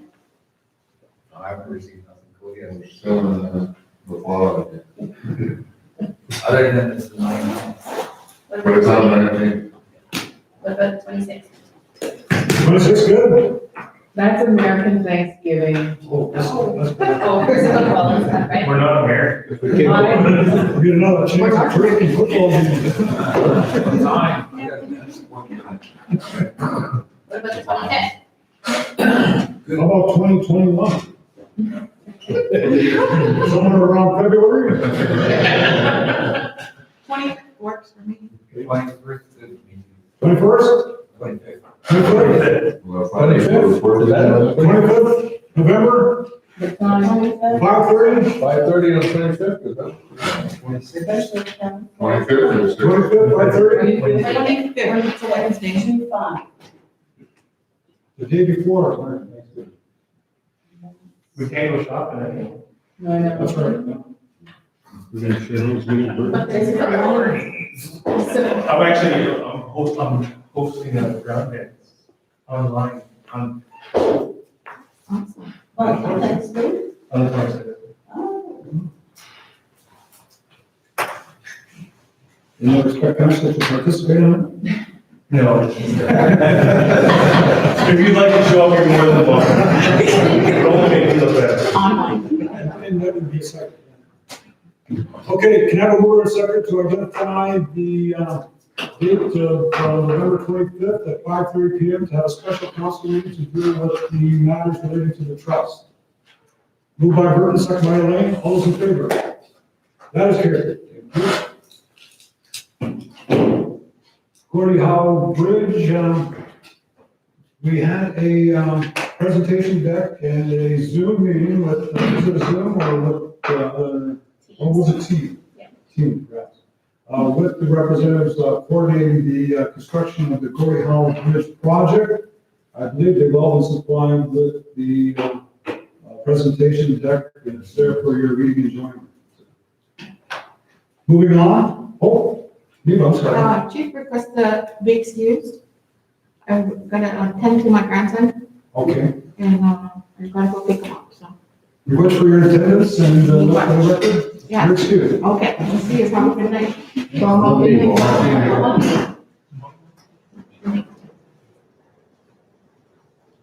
Moving on to item 6.1, New Year's Feast update. Who's got that, James? Lee? Yeah, well, I've talked to Eileen and Ray over the last couple of weeks. What they're asking is for chief and council to take over the New Year's feast. It's been running over 100 years. They're really worried that it's not gonna continue. It says it's been over 100 years. They've given me numbers of how much, or just to run one, roughly about $5,000. We've talked to the health center about COVID guidelines, even if it is gonna be possible to have it this year. And if it is, there's already guidelines that said it'd be more like a drive-through, come get your. And like I said, if it has to be that way, it has to be that way because they, like I said, their main concern is that they don't want it to die out. They've done it for 8 years, they've done it for 8 years up to this point, and it's got to the point along with the COVID, it's getting harder to find people to cook, or they're following the COVID guidelines is what their biggest problem is right now. So what they're asking for us is to take over the feast, like I said, that costs about $5,000, and that's roughly 600 meals. That will cover 600 meals. So what they wanted to know is if we could take it off their hands, basically, because they said they've got to the point where it's those two, Eileen and Ray, and 100 volunteers. That's what it takes to prepare. And that was when you could go into the arena. So now, like, we're right in the process right now of figuring how, if at all, we're gonna have it. We do have ideas, like I said, styrofoam boxes, people just come pick it out so nobody has to, so. And like I said, they're texting me all day, they're looking for an answer, do we want to take over the New Year's feast? That's basically it, that's what they, at the cost of $5,000. Jimmy? Okay, so, for being on Taganing, the last 8 years and probably again this year, Taganing's always paid for that. So imagine that money will still flow from Taganing to cover the fees. I think the bigger question was always finding enough volunteers and finding enough cooks. So I mean, for the last 8 years, I've been cooking turkeys. They have applied to Gauding's waiting for an outcome from here. So, like I said, and I'm pretty sure that they only applied for 4,000 to Gauding, but the extra 1,000 was to give something back to the volunteers. Like I said, there's 100 people that come together, roughly 100 people that come together to make sure this happens, so they want to give them, you know, a little something to pay back on T-shirt or, you know, something that just shows appreciation. So that's, like I said, their biggest concern is, can we take it over? Will we take it over for upcoming years? So I guess the I next guess it would contract. would be, have the benefit of a working group that was still attached to that, I guess, that responsibility by the council? Yeah, they still have, like I said, they're still willing to help, but they need more, they need some more support because it's the COVID that's really putting it to them, is that, they can't do it the way they used to do it, right? So they're reaching out, asking if we want to take it over. I guess I pose a question to the council then, do we have volunteers for our working group, I guess, to assist with that? You got any volunteer? Lee, Brianne, Tyler, Marcia? I had a Ken? suggestion. You're retracting your vote. I know high school students need volunteer hours. Yeah. This would be an opportune time for them to learn about the New Year's feast and the history of it and how it came to be. And we could look for some volunteers, some students to help with that. The issue, I guess, is where do we cook? Like, Well, what it was, what we were talking to Kyle at the health center, is that you can't even cook at your house. I know. That's what I mean, and bring it, so like, that's where we're at right now, is trying to figure out how we're gonna get all these 100 people to bring in these dishes, whatever, turkey hams, whatever it is, and so, again, that's kind of just where we're at, how we're gonna make sure that we get that food to the arena and be able to dish it out to the community. And Kyla, like I said, Kyla's still working on it. She hasn't come up with anything solid because everything's changing, you know, it's changing every day, like even the food prices, like the number 4,000, that might not even be right because of, you know, turkey sales or, you know, how they do it. They said it's always so, it's almost like you're just playing it by ear all the time. That's what but they've got to the point where they would like us to continue to get in there and make sure that it stays here. And strictly Wapu people, that's one thing, that's because they said they were getting a lot of people from off reserve. But it's not, that's not gonna happen this year, if we take it over. I like the idea about the high school students. Marcia? but could we not get some kind of report from all our many programs that we employ? And they all do things like that to help in the community. This could be one organization-wide initiative to bring everybody together instead of us having to do this. We're talking about mending the bridges and people working together. Well, this is something that's common to us all, is the feast. So, James, can you get on that?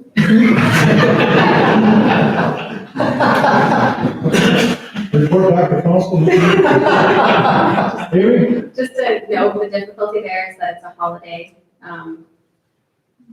And so if you're requiring staff to come in on a holiday, that's a whole another level of cost in the middle of a 2-week break. And she said mostly just community members, didn't she? And I said, they come together. You wouldn't believe it, how many of those 100 people come and get it done every year. So they were just really basically worried about the money. Like I said, they've been getting it from Cajon, like Keenan said. They just want to make sure that we're continuing it. I guess that's the basic concern. Ron? I guess nobody wants to see it, like, stop. And it's just like the power, nobody wants to see it stop or anything that we've been doing for a long time or have done on doing for a long time. But I guess without knowing what Kyle's recommendations and the parameters that are keep changing, it's hard to make that decision now. Right? And it could be changed, we could be ramped right up to full closure by then. Yeah, and that's why I said, getting ready, I didn't ask Kyla for, just said, give me a few examples of how it could be possible to run in 3 different situations. But like I said, if we're completely closed down, then. If I may finish, and I mean, not that I like what you're saying, but what I'm saying is maybe we should mark it tentative at this point, saying if things are working, we're working to putting this on, but if it switches, then obviously we have to close it. We can't open it up. It's that risky, right? Because we make people vulnerable. If you can't have people cooking in their homes and you have people cooking together somewhere, right? And that presents another problem. How many people can you have together cooking?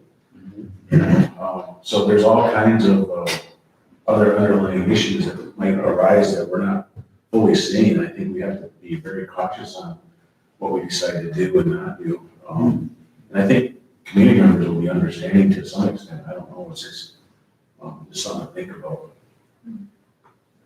I guess on that, is there any maneuverability as to work under a notwithstanding type of clause? Like I said, we sit down and we're trying to figure out how we can make it possible. Yeah. There's too many ifs or, you know, at this point, we don't know what the COBRA's gonna do or anything that's gonna be the downfall. Well, it's gonna make it a lot harder to.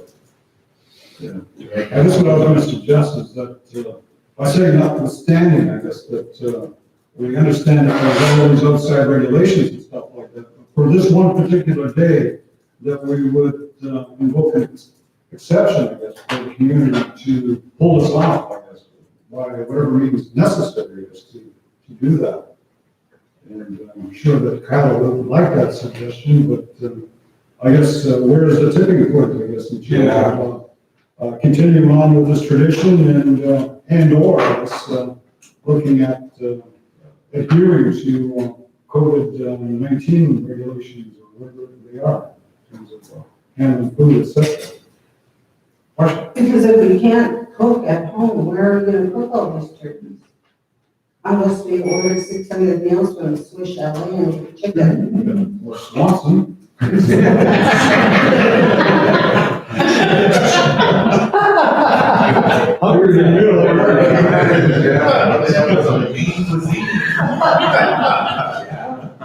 I said, we sat down, we thought about every little thing that we could, and it always kind of basically came down to cooking at home. You know, like I said, Kyla's been working on multiple options, and until we find out what's gonna happen here in the next 3 or 4 weeks, we can't really pinpoint it. Like I said, their main concern was just making sure that it doesn't drift away, it doesn't, you know, all the things will come after, we just want to make sure that they have our support for coming years, that's what.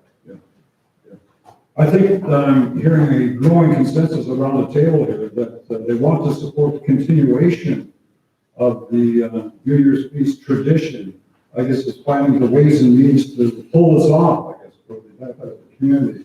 My suggestion at this point would be to establish a short-term working group, to look at the various options and to explore what they are in conjunction with Kyle and look at all the, I guess, all the variables and unknowns, I guess, with this, and to develop some recommendations on options that can be reported back to council for their consideration. Elaine? Would that not be the emergency control group that would work with them? We certainly can, yeah, so this would fall in line with some of the events we discussed in the past. Amy? I do think you might be talking about two separate, It's not some overlapping things, but I think you're still talking about looking at an organizing committee here, right? Yeah, organizing committee, that's very much separate. Yeah, the emergency control group doesn't serve that function, they just provide recommendations on how to keep the community safe.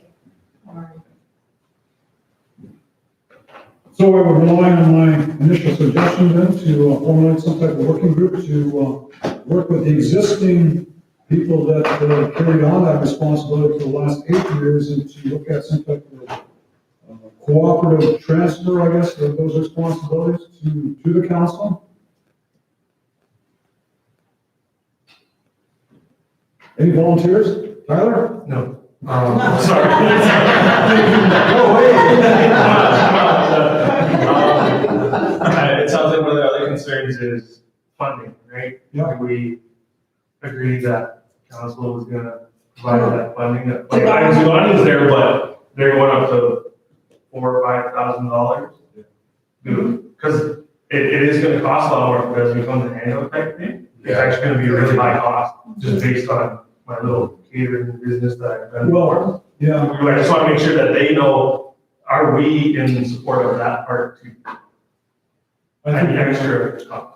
I think we are, and part of the responsibility was to get arrived at the, excuse me, that ballpark figure, I guess, as part of their discussions, considering all these other variables like the takeout, dinner arrangement, et cetera, with that cost, to report back to us, and then we can make that subsequent request as county enterprise to fund that. Elaine? Just a question to Lee, does Eileen and Ray know how many non-native or people outside of our community? Because there'd be less this year. Well, like I said, they were figuring about 1,000 plates, so you figure, they're figuring without them, 600 plates. Okay. So, he said roughly, it was different all the time. It was sometimes 100, sometimes it was 50. So, like I said, every year it was a little bit different. But that's what they said, the numbers were usually about 1,000 people would come, but now that it's, no, non-residents won't be allowed to come, so they said, put it at 600 plates that we Marcia?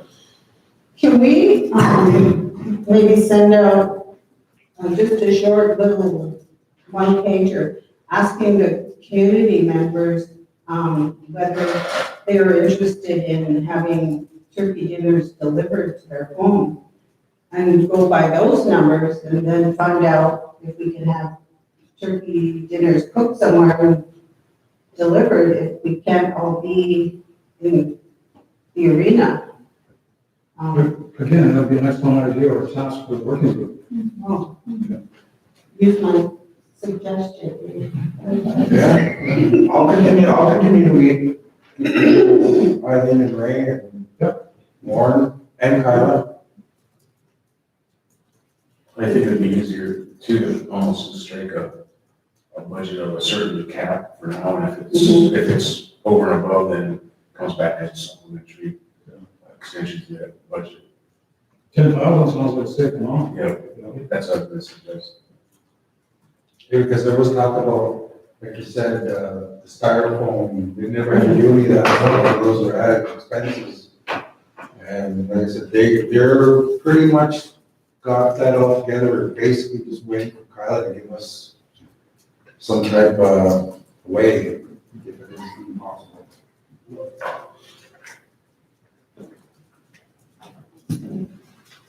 Ken? I'll stay as part of the working group as well. Okay. We have a volunteer, Ken? Lee? Any other? Brianna, here we go again. Any others? We got three. Cody? Good. I imagine that'll be daytime meetings. Yeah. Oh, no, actually, we're meeting every Monday and Wednesday, 6:30 at, church. You Tyler as well? Marshall, will you volunteer? I was gonna direct them, no. No, we got enough. The youngsters. Okay. So did you capture those volunteers? Okay, good. Can I have a mover then to, and a seconder to identify the participants named as the council working group to work on the 2021.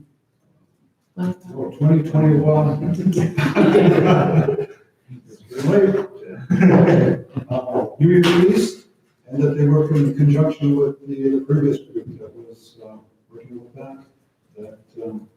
They have a budget of $10,000 to be sourced from Taconic Enterprises, and that they will report back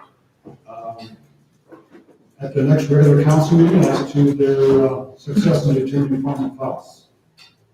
Moved by Burton, second please, second by Ron, all those in favor? That is carried. Good. Moving on to the Director of Operations report, James, homeless strategy. Yes, so the main topic in this briefing note is a solution if council would like to put in place a shelter within the community to address those that are living outdoors over the winter months. So that's what I'm primarily addressing. I'll just touch on some items. I don't go into detail in the briefing note. We're working with housing to look at an application to the Rapid Housing Initiative.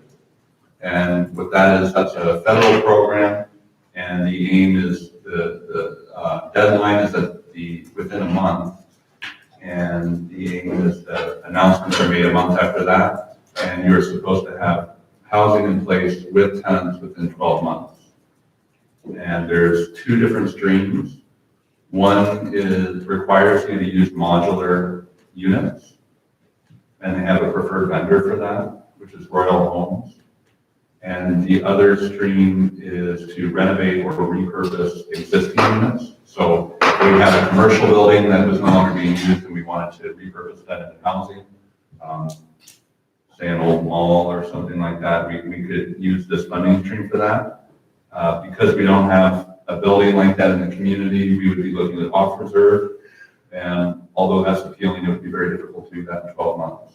So we're looking at different options with the modular homes. And they actually look very attractive, these homes. So they're, but we'll be bringing more forward on that file.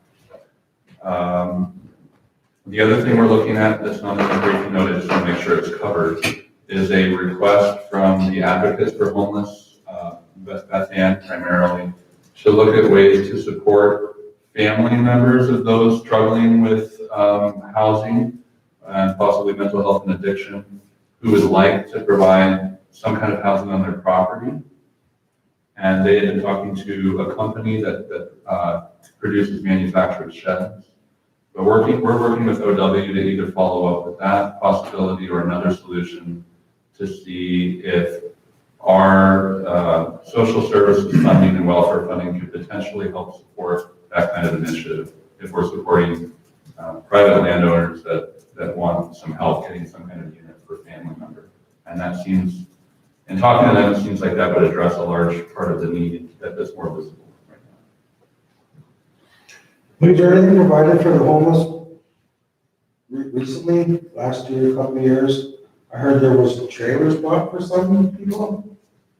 And I understand before I was the director, before I was in this position, there were some trailers purchased for homeless people. And my understanding is that they were all sold or made their way into different hands. So we would be looking at an agreement between the landowner and different ways, whether we can find a company that's willing to finance it with the landowner and we guarantee it somehow, or we manage the loan ourselves somehow. It seems like there may be a way to look at doing that. So I don't know, like, the status of all that is, but I do know that on that private property today, there's one of those prefab units sitting there now.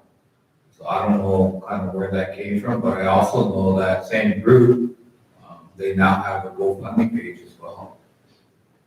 So I think they were looking for like 7,000 to move this trailer or this prefab. And I just seen this afternoon on the property, so they're kind of moving ahead. I'm not sure where they're at, what the update is with those two individuals. So I guess the question I have is, are we looking more something specific from the chief of council? Is that my understanding is that's I think so, and I did ask, sorry, Chair, if I may. I did ask if they were looking at homeless supports with that unit, and if there was some way we could support them, and they said it was not for that purpose. So that was their response when I asked about that. They said that's rumors that they're using it for homelessness. So that's what they told me. So this particular briefing note, so this is to address the idea that we should have something in place, whether it be a trailer or a military tent to provide the kind of shelter you saw in Chatham over the last year and some other nearby communities. And speaking with recreation, we talked about the possibility of using the arena because of some advantages. They have laundry facilities, shower facilities. And so we discussed that with the arena and how that would work. And the arena manager proposed that we look at the former BYF. So we're looking at that right now and involving Kyla as well, the health center. Similar to our discussion with the youth program, there are some mold issues in that building, but the mold issues in the addition portion are very minor, very easily be abated.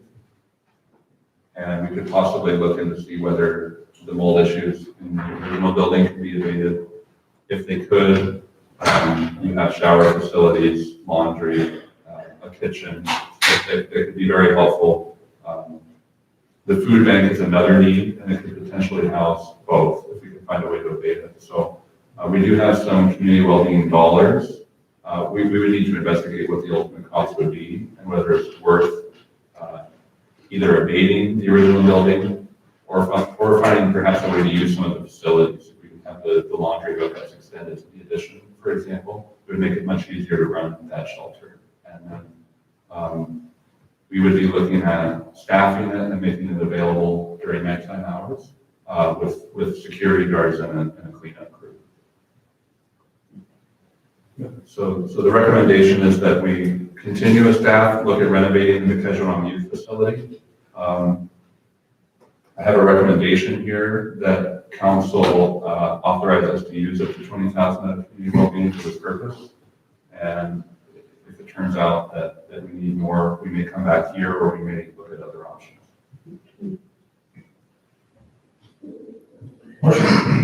I have a question regarding this. It says that it's recommended that the shelter be open for 10 hours each night.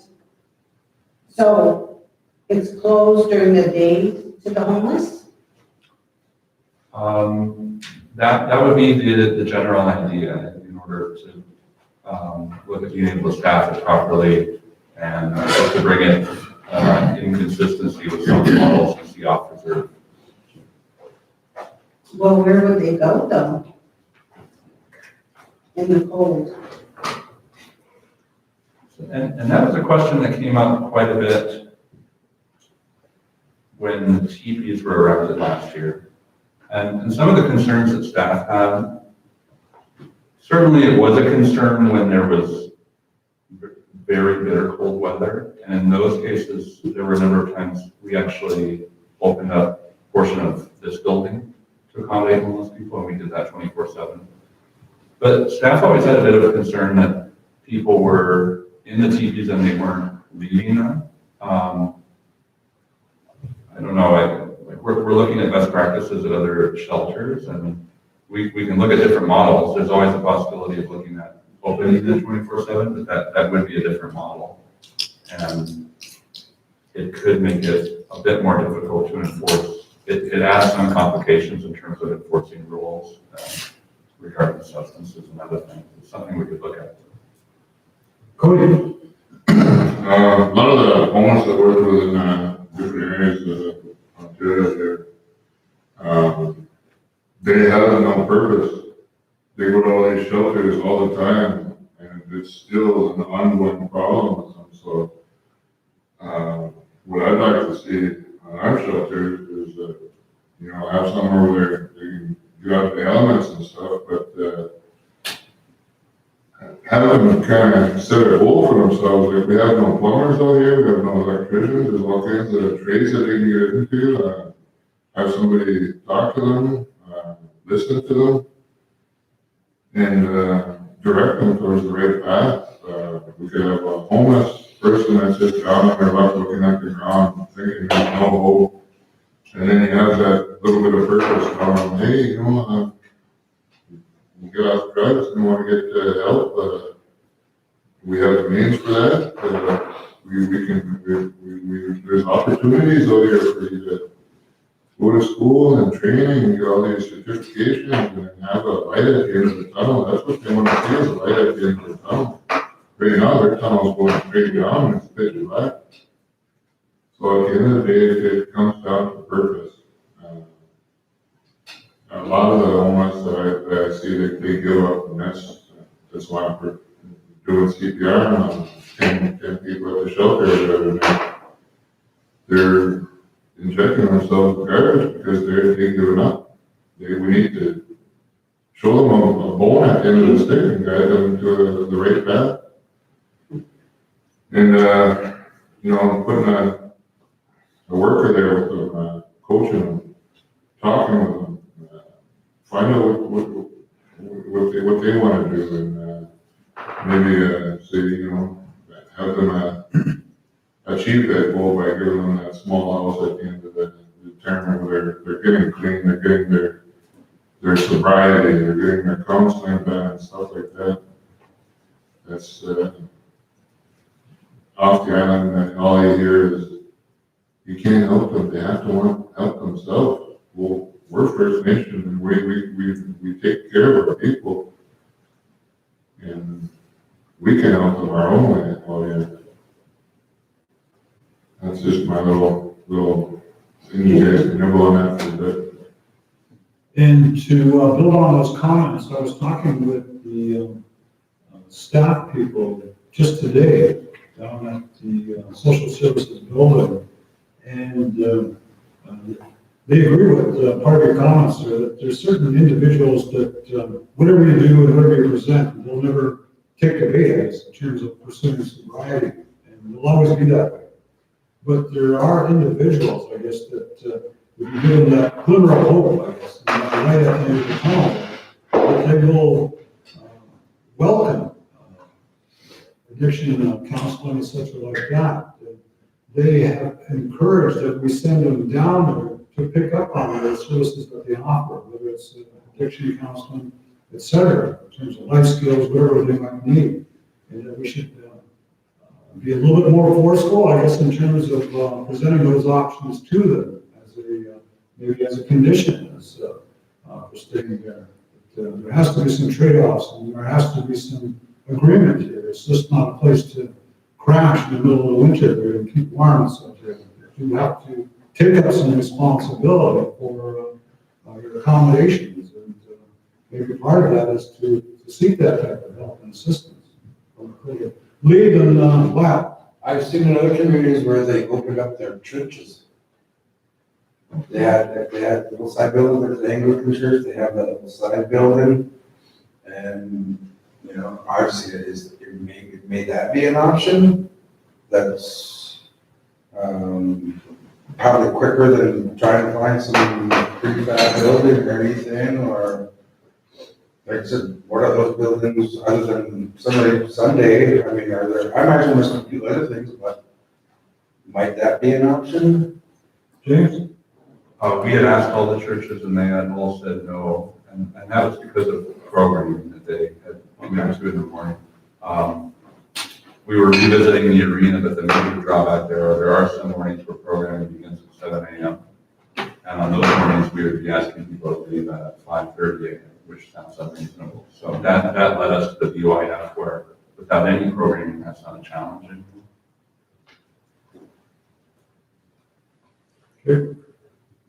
With the way things are going right now, we're looking at putting a shelter around these people, but they need food. There's a lot more than just getting them out of the cold. We gotta feed them, we gotta make sure the food is, properly fixed, delivered, and there's a lot more than just providing a building for them to provide to.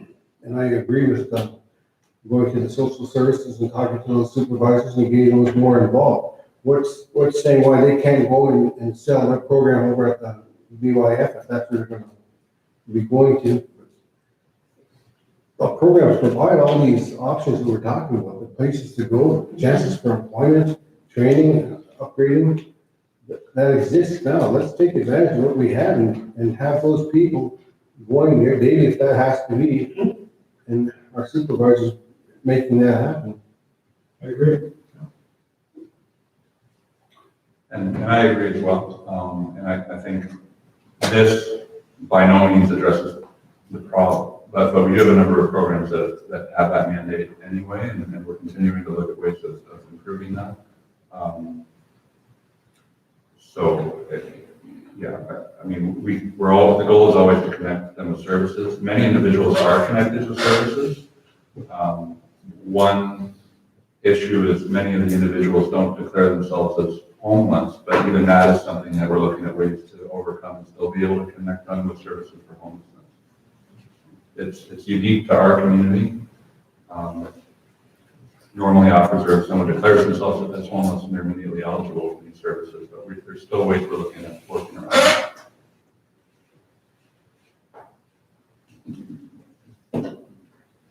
Okay. Can I have a motion then to acknowledge the update and the written note prepared by James regarding the homeless strategy? Does that include the recommendation? So he's looking for 20,000 from community well-being. Yes, thanks. Moved by Keenan. And that includes, pointed out by Councilor Johnson, Keenan Johnson, that is the expenditure or the commitment of $20,000 from community well-being to look at renovation of a building, become a shelter for the homeless. Seconder? No. Sorry, I'm sorry to keep saying that. Does that also include the $22,000 estimated for security and cleaners? Is that separate from the other 20,000, right? Yeah, I'm not committing that to you now, but I think once we have the plan in place, I'll bring that back to council. Okay. So are you saying you don't want the 22,000 at this point? I do. Yeah. There may be ways that we can link that to COVID security and make that part of our package for COVID. Okay. All right. Just a side note before we get a seconder. Just to revisit, I know all the protocol, I mean, staff safety is yes, we have to consider that. But these are community members, and we have to meet their needs, not so much our needs, or we have to ensure safety of our staff, but we have to meet their needs, and we really need to talk to them and see what's gonna work for you. You know, where do we have places for them to keep warm outside of sleeping there for those 10 hours?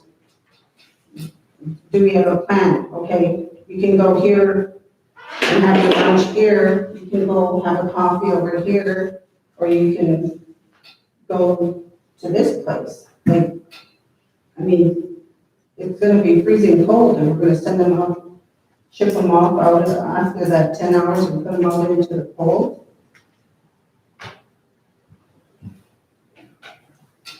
That's something that we can revisit. Sorry to put you on the spot, Cody, but is the Bradley Center, is that staffed 24/7 with people allowed to come and go 24/7? Yeah.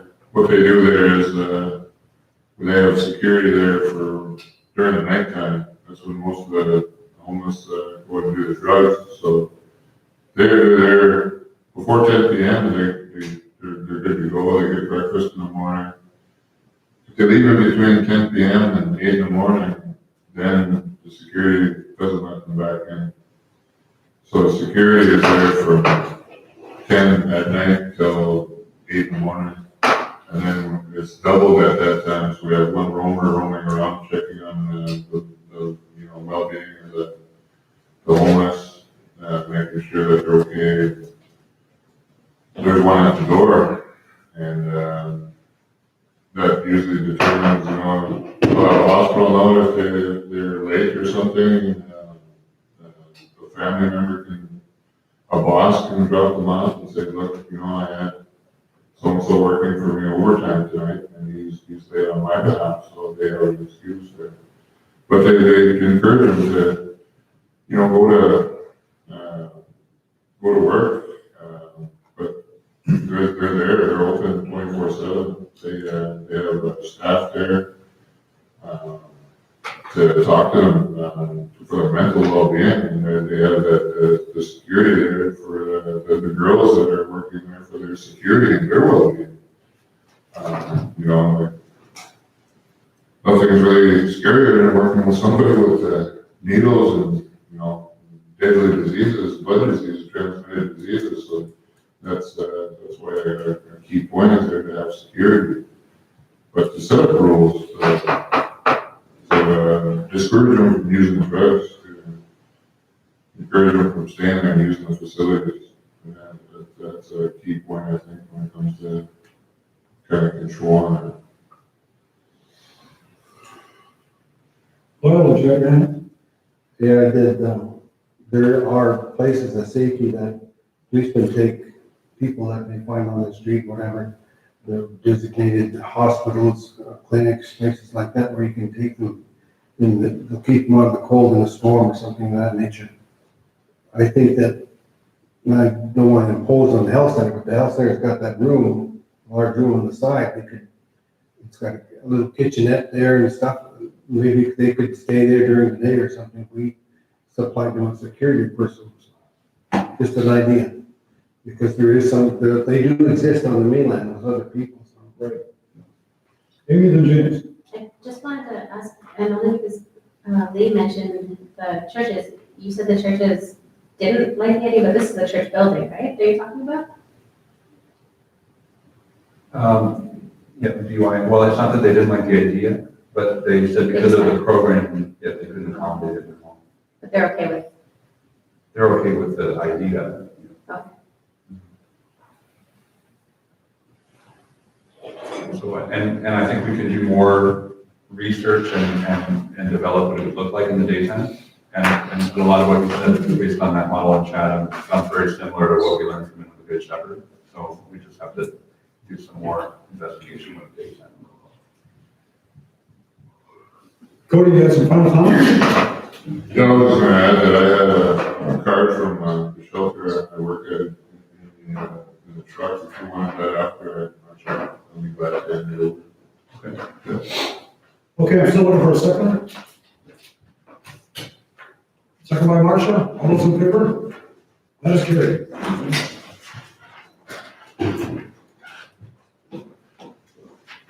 Seven two. For the emergency control group in a minute, I went over them, and earlier in the meeting, I really went over most of the main issues. So I talked a little bit about how we'll put more pressure on Chatham Kent if the approval process isn't resolved this week, and so we're looking at putting that checkpoint building in place.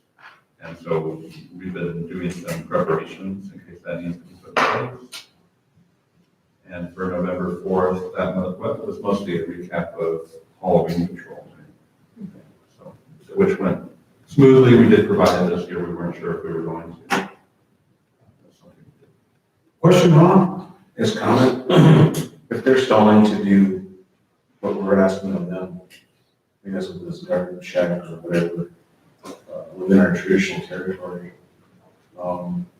they always came to us, and Charles can, I guess, back me up on this, and probably Keen, is they have to come to the Walt plan for approval for the capital plans. And we've always been really accommodating to them, so you can remind them of that. And I've got no resistance whatsoever from the CAO level or the political level. There's just, or even policing in most departments, there's just one department that's going to Moving on.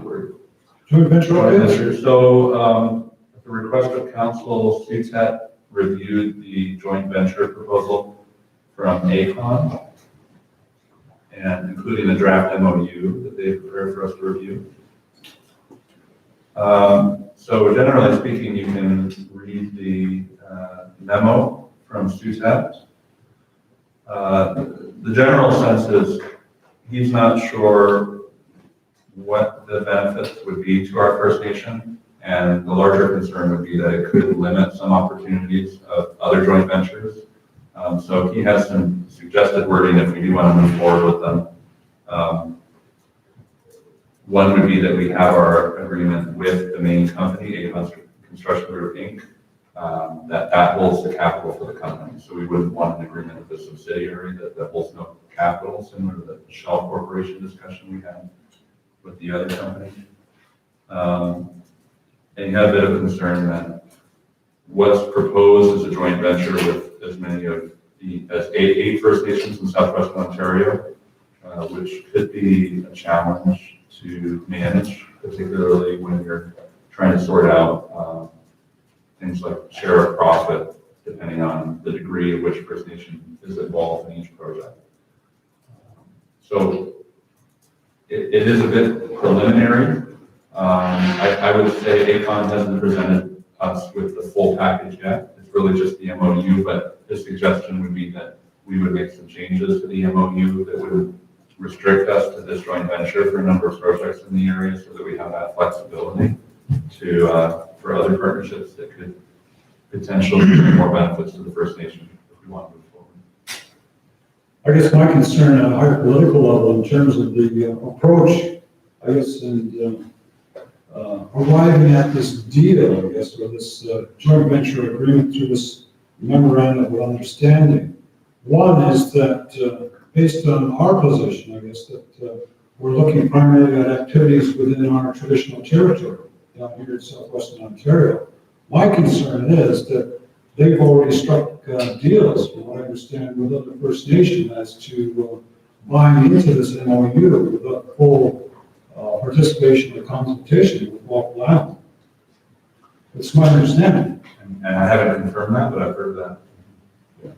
Because I think, and I don't have any way of confirming it, but they do have the consent of Sarnia and the Chippewa families to buy into this memorandum of understanding without our lead consent, I guess.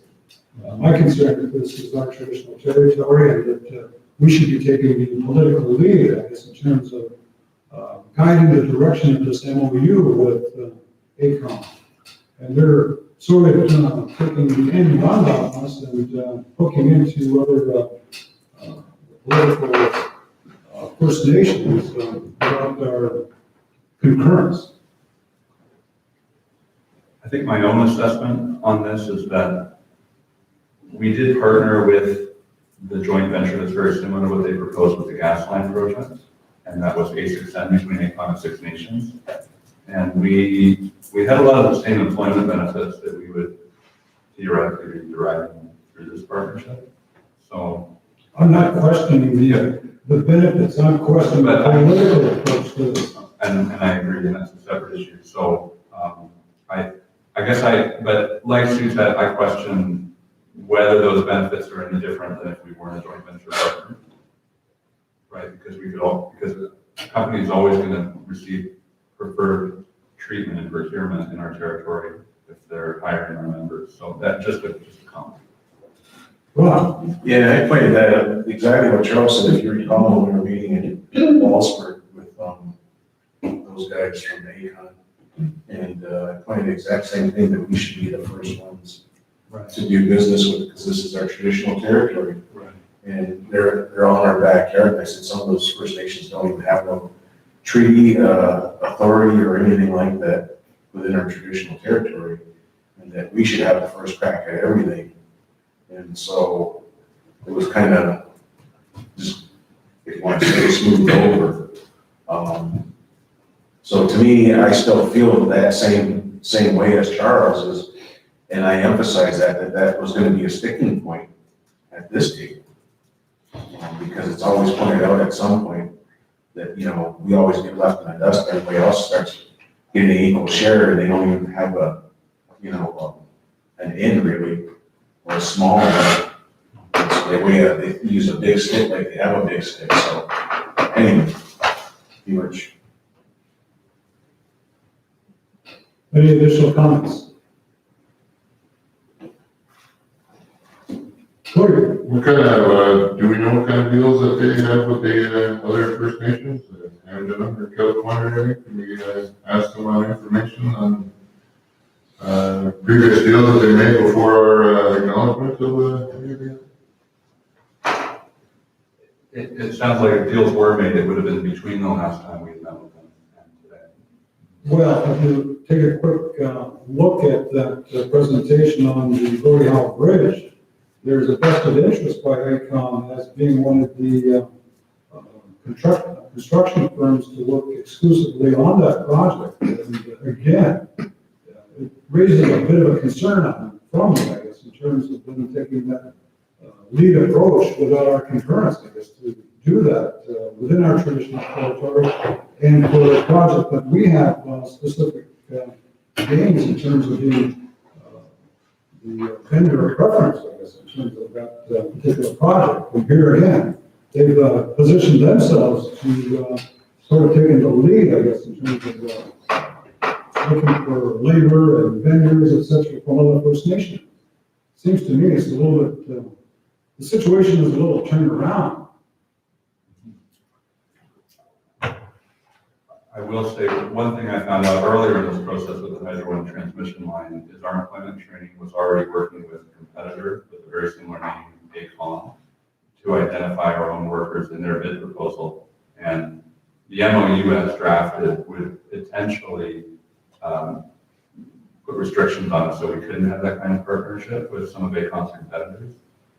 So the question becomes, what is the benefit? I think it would be beneficial for this council is to have a representation by ACON to explain this construction of this particular MOU and where they got the political authorization to enter into agreement with these other parties without our concurrence, on the basis that this is our traditional territory and we should be the political lead, I guess, in terms of the formation of this MOU. Amy? So the other point is, you've all seen the presentation from the Windsor Detroit Bridge Authority. We've got first right of refusal on those contracts. So it's really beneficial for the other communities and ACON to be involved with us in that particular project. And with the Gordie Howe Bridge, we didn't limit ourselves to one company who was looking at the contracting. It was beneficial for all of the companies who were looking at bidding to have a JV with us, or to have an opportunity for a JV with us. So that part worries me when you say that it would limit us from having other relationships. And it is something where we can go back and see if that has some recommendations to amend the MOU, but maybe as the next step, you do want to hear from ACON in terms of what's happened today. Right, yeah. I agree with that. Moving on. So you're clear with direction on that? Okay, good. The next item is, it's a housing item. Again, we're talking about how we're going to develop the guidelines for this, so small items don't keep hitting council table. But right now, I don't have delegated authority to approve a change in a contractor for a housing loan, so that's what this is. It's a request from a homeowner to change the contractor for foundation labor and to approve a reimbursement based on overexpended funds for unspent funds in housing. And I'd really like to, put a conflict on this one, I looked at it. I should look.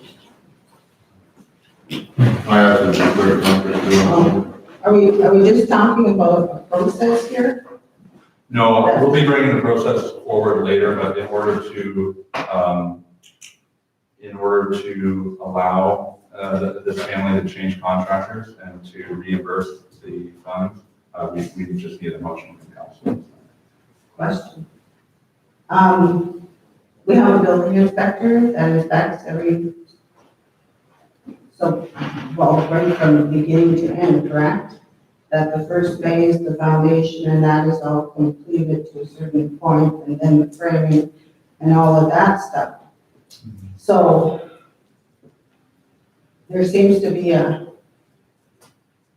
not speaking to the family, I'm just speaking to the issue here.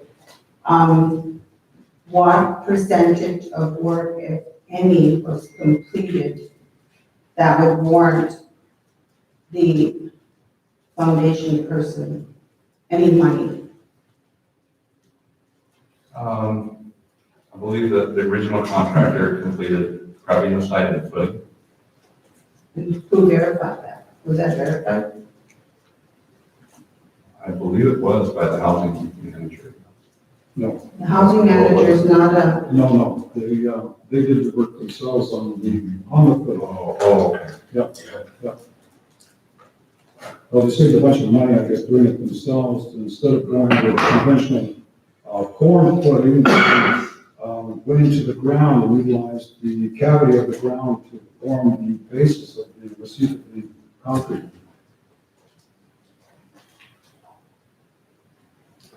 but we still have the issue of the original contractor as saying he wants money for work he did. Who verified that there was work done that would support that?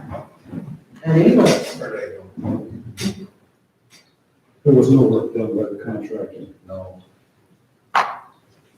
So is that gonna be an issue? Because Ron, Amy?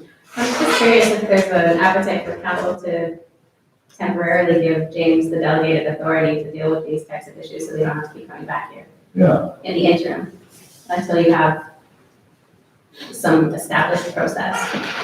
Yeah. And then you don't have to declare conflict, you can give him the authority to deal with them and look into those things and make sure they're covered. Up to but a you know certain amount. where I'm going with that, right? Yeah. There has to be some kind of upon verification, and then the decision made, well, you didn't really do anything, or you did maybe $200 worth or whatever. And then it's gonna have to be between the two parties. Because this has happened before. I mean, I've worked for the bank for many years, and, we need to resolve it internally, so it's gonna have to be put in the housing policy on the resolution of these types of things, so that we're fair across the board. Correct? But I don't have any problem. Go ahead, Lyle. Well, then, I agree with what Marcia saying, we have to have a policy, and that's how we address it. When we get involved with making decisions on this, we're getting involved in civil liability. So we can't be doing that. That's I guess I shouldn't be speaking. The complication is that it involves housing staff. Yeah, that's true. Yeah. I think what you could do in this case, it was suggested, if you wanted to delegate me the authority to approve change of contractor requests within my spending authorities, that would allow me to resolve 90% of these requests. And you don't have to approve this right now. I can go back and make sure that there won't be difficulty. Right. Policy number one, we have to review our policies and make sure we have everything in those policies so that we can treat everybody fairly. And I think the distinction here is though it's not an expenditure, it's a reimbursement, correct? That's right. But it's the change of contractor. Oh, that was my question. Yeah. That's getting confused. Not to make it too confusing. Right. It's a reimbursement, not handing out additional cash. Right, but I guess just to set some terms, in case there's already a contractor, let's say there's a general contractor for $50,000, if you want that to come to council, Or maybe you want to delegate all change of contractors.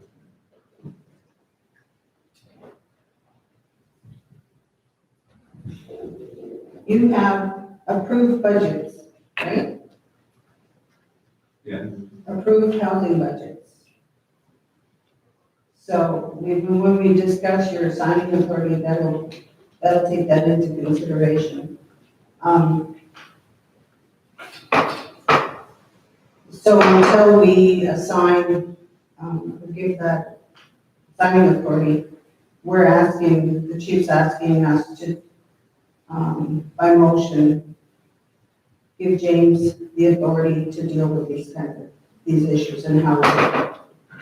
I think how you can word it is delegate the authority to the Director of Operations to approve change in contractor requests within the housing program. That's it. Sounds good. And reimbursement?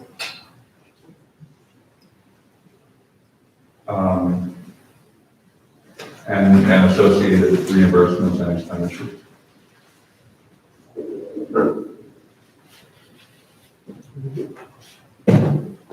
Move on, Lionel, second, please. Second by Todd. Yes. All those in favor? That is carried. Okay, the next item, next item is a quote we received for the sign out front in the government building. Yep. So when I came on in January, I said, what's with the sign? I said, oh, council will never pay for that. That's what different staff and contractors were telling me. And I said, okay, does anyone ask them? So, I got a quote. Continue. I received a quote and I brought it to the finance committee. But apparently what I didn't understand about this quote is that this would use the same modern technology that the school has, which is modern software, and it allows you to actually scroll text, so you can have more text on the LED screen. I didn't realize it was an improvement like that. I thought it would just be to get the sign working again. So they turned it down. They said, bring back a quote to bring it to the same level of technology as the school. And I found out that is what this quote is for when I went back to the contractor. But there was a delay with the change in council. So I thought I'd bring this here. It definitely was on my mind quite a bit during the COVID shutdown because we were trying to show that we were communicating frequently with the community. And I felt like that sign was a symbol of us either not communicating or being essentially dysfunctional. Half communicating. Yeah. Doesn't the other half out? Most of that? Depends on the temperature. Okay, I didn't even know that we had a problem with the sign.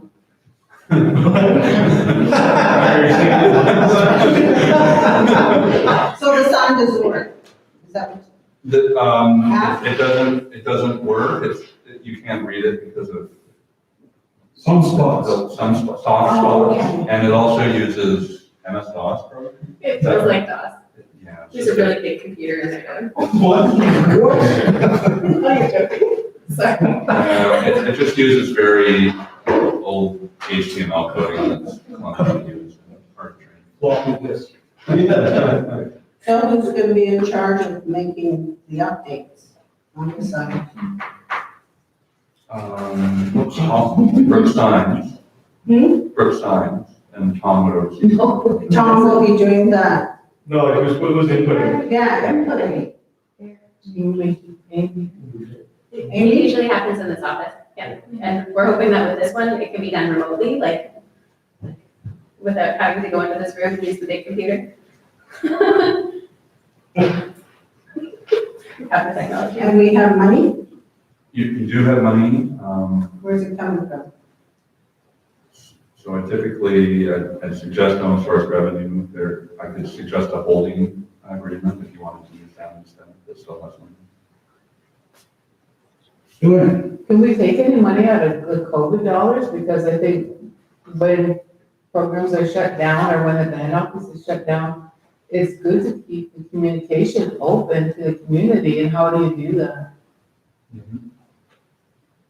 Okay, you could identify COVID dollars. So, I don't think we have very many COVID dollars right now, but there's a new round of funding applications that was requested, and so the deadline for those is November 30th, to be given out sometime in the new year. But we can't include that as a cost in there. Typically, we ask for a bunch of money and they give us like 40 to 60,000. Hopefully this one will be more.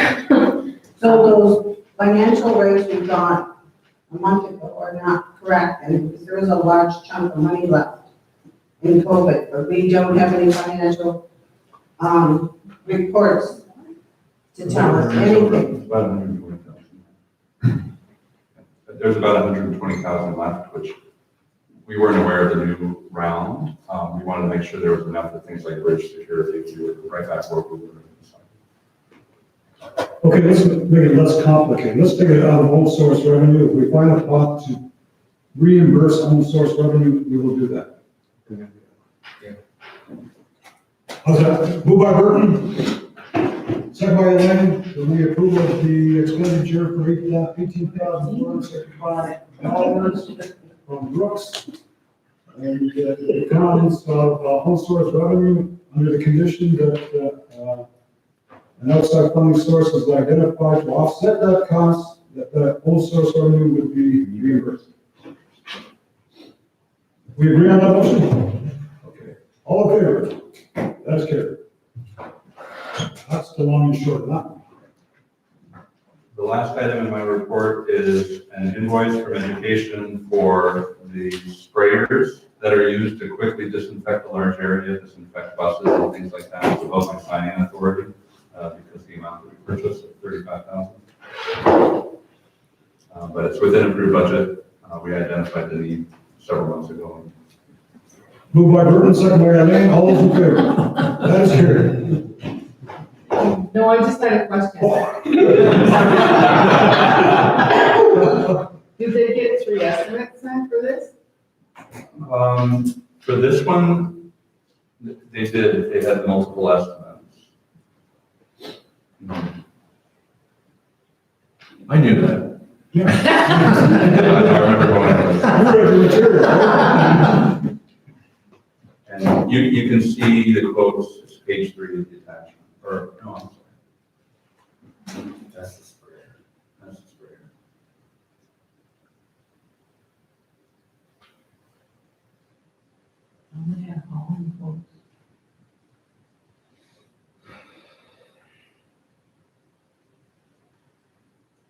When the principal gets signing that for the education, does he have his own budget?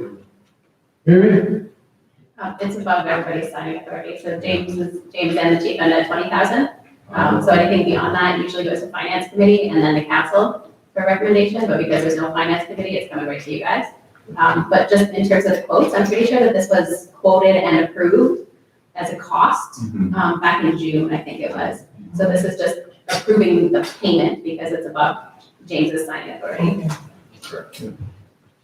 But this is COVID related, correct? Yeah. Do they not give COVID monies for education? Yes, they do. Yes. So this is coming out of their COVID monies? Yeah. All right? I mean, I guess I shouldn't. Then we made the motion, Burton and I. Okay, Are we clear and straight now? yeah. Okay. All those in favor of the motion? That is carried. Thank you. Moving on. Oh, you didn't really read it. No, I did. I just had a question for James back at the emergency or your minutes. There's a Kathy Martin in the minutes. Is that the same Dr. Kathy Martin? Yes, it is. Yeah. But she wasn't here November 4th, was she? She was, yes. And she's been Oh, participating remotely, and she was also here in person for several months. Okay. Thank you. You're welcome.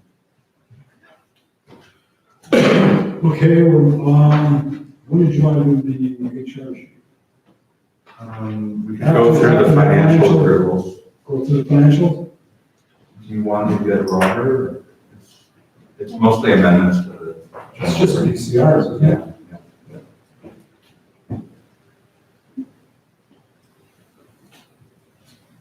8.1 is an amendment to a VCR to receive additional funding. It doesn't identify the amount, but the VCR number is identified. I can list the amount if you like. Okay, They're in there, so the attachment, I know, in the amended agreement. 12,000 to NADA, 10,000 to drinking water program, and 41,945 to we move on. health services and renovation. Yes. Keenan is going to move all of those amendments. A second place for all of those amendments, Burton, all those in favor? Those amendments are carried. Thank you. And we're back at Christmas distribution. Yes. Now we dealt with this. This day we're doing. And this was just, oh, yeah, go ahead. Yeah, so this is just to confirm the dates and the cutoff dates. So you confirmed that you're giving out a $200 distribution for each member. The council typically decides the cutoff date and the pickup deadline. So here, they usually give a week roughly grace period for people to be born in January. So this is suggesting January 10th, 2021, people will be born by then and still be eligible as members. And that if people don't pick up their checks by March 31st, that will go back in the pot. It also schedules the dates for Christmas distribution for December 2nd to 4th from 9:30 to 8, and December 5th from 10 to 6. Glenn? So Amy, that January 10th, 2021, does that mean they're born there, or they're born before then, or they're registered? Born. Born, They're eligible to be born as of that date. okay, thank you. So if we have a New Year baby, they get $200, right? Keenan? Is that in line with, like distributions in the last couple of years? Same process. So, get this one. This should be in the policy so that these little things don't have to come to us. We approve the policy and they just give the dates and they run with it. Right?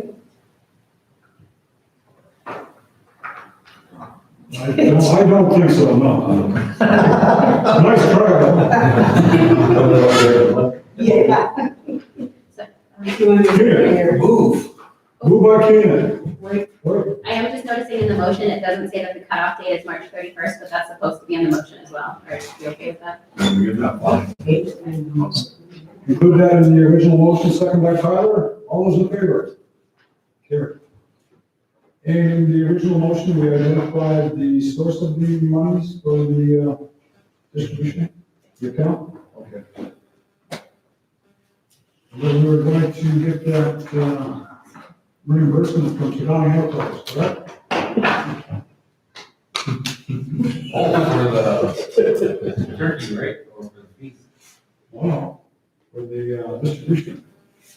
Oh, we have said that one. Dude, Just as a note, you've got a meeting coming up with the cash management. Yeah. They could make it maybe they could do it, huh? worth it. Oh, that's right, yeah.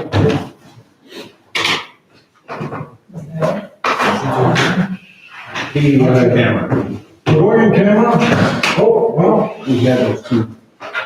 My understanding in the PEI wants a shareholders meeting, so if we can find a date for shareholders meeting with PEI. Their audit is done, then we can sit down with us, Cajon. Oh, to Connie. well, if we could stack that with the trustees meeting. Okay. Same day. Let us know. November 25th. Send some dates over to. November 25th. Sounds good to me. Right? I think you're gonna be here. We got a meeting. You need another motion or? For that? It's a special. we can stack the two audit reports. Yeah. Okay. I thought the plan was to do one. Okay, I'll find it. The other issue with the hunters, they want to reinstate the planning committee, the marsh committee. Years past, that should be looked into, because there's a lot of people that are benefiting from us maintaining our system and managing it. Running jobs, et cetera, et cetera, et cetera. Resource protection is not addressing a lot of those things, so we'd like to get together and make some recommendations. And it'd like to be a yearly committee, so I don't know that we put them in. You already have, members identified for it?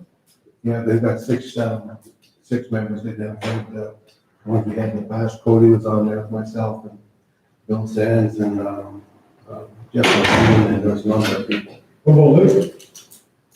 Come in. So that can be looked into then, and maybe something prepared for next council meeting. A budget, et cetera, et cetera, et cetera. Yeah, the only issue I see is that the previous committee had a really narrow mandate. It was for getting up the stake line, so we just needed a new mandate. Yeah. But we can. That's what we work on. Yeah.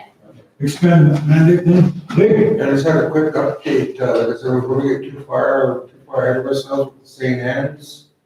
The other thing, like, how many ferry employees are working over there right now? I believe it's 7. 7? Yeah. I've been there all week, and it's more than a 7-person job. I mean, it is I should put pictures. Like I said, are they at a point where they're gonna need more, like I said, some of these guys are kids, or young teenage guys, so, I mean, like, are we gonna be hiring more people to get out there? Like I said, I think it's a point of, are these the right guys to be like, anybody can tear down a building, right? That's what I mean, but why do we have, like, it just seems to concern me that we're hiring people that already have jobs, the EI code, whatever it is. I ran into 3 guys coming out of the lake today who want to be a part of that. And these are the guys that should be out there. They're the ones who grew up out there. They know the history of the place. And I had another concern was that you said you contracted somebody named Rob Seal to do that work out there. Why aren't we putting all these 40, 50-year-old hunters from here in charge of that? How is that gonna look 2-3 years from now when if this Rob Seal guy does it? How's that gonna look on all of us? We have to get somebody who's not even from here, come and fix that, when we have 100 guys who could put that kind of information and help into it.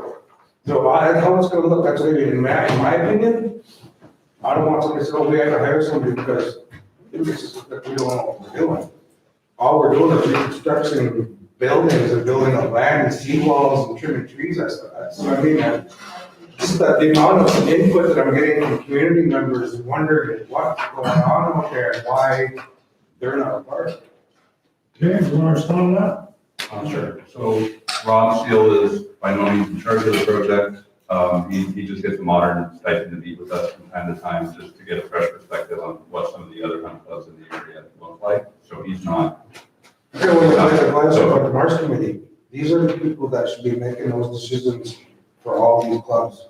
For anything that goes on out there, it should be our people making those decisions, in my opinion. I think the other thing I might do though, maybe see if we can condense the timeline for this project and potentially hire more people. Because like 7 guys, that is 30, 40 guys worth of work out there. Yeah, it might take longer than we want for that amount of people. So, follow-up is? So the follow-up is, I'm gonna see if within the budget, we can hire more people to clean it up. So, and that'll be the next step. Or we make a supplemental request to the budget. We can do that if we need to.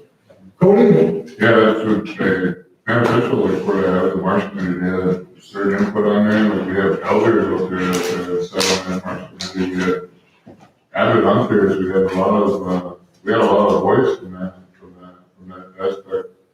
And that's what a lot of community members don't like seeing big corporations coming in and taking all of our money. They think we're made of money and they come in and take those big jobs and they jack up the prices. And at the end of the day, it's our own people that are sitting back wondering, hey man, We could have done that. I'm here, like, you know. That's the point that I want to express is that that's all of ours. It should be us that's dealing with those things out there. Like I said, you're probably gonna need some bigger equipment, some bigger businesses to do like the seawall and stuff like that. But for the other jobs, it should be, in my opinion, less from the island. Well, the message is, we'll correct that. Did I see a hand over here? No? I guess Katie? I just wanted to know if you needed a motion specifically for the Connie, to tack to Connie onto the trustee meeting. Oh, that's right there. Motion to include Tigani on our special meeting on the 25th. Move it. By Lyle, second by Tyler, all those in favor? That's carried, that's in addition to that issue. Okay. Moving on to our last item. Last two items. Yeah, so we're going camera. We're going in camera. Motion to go in camera, moved by Elaine, second by Burton, all those in favor? Carried.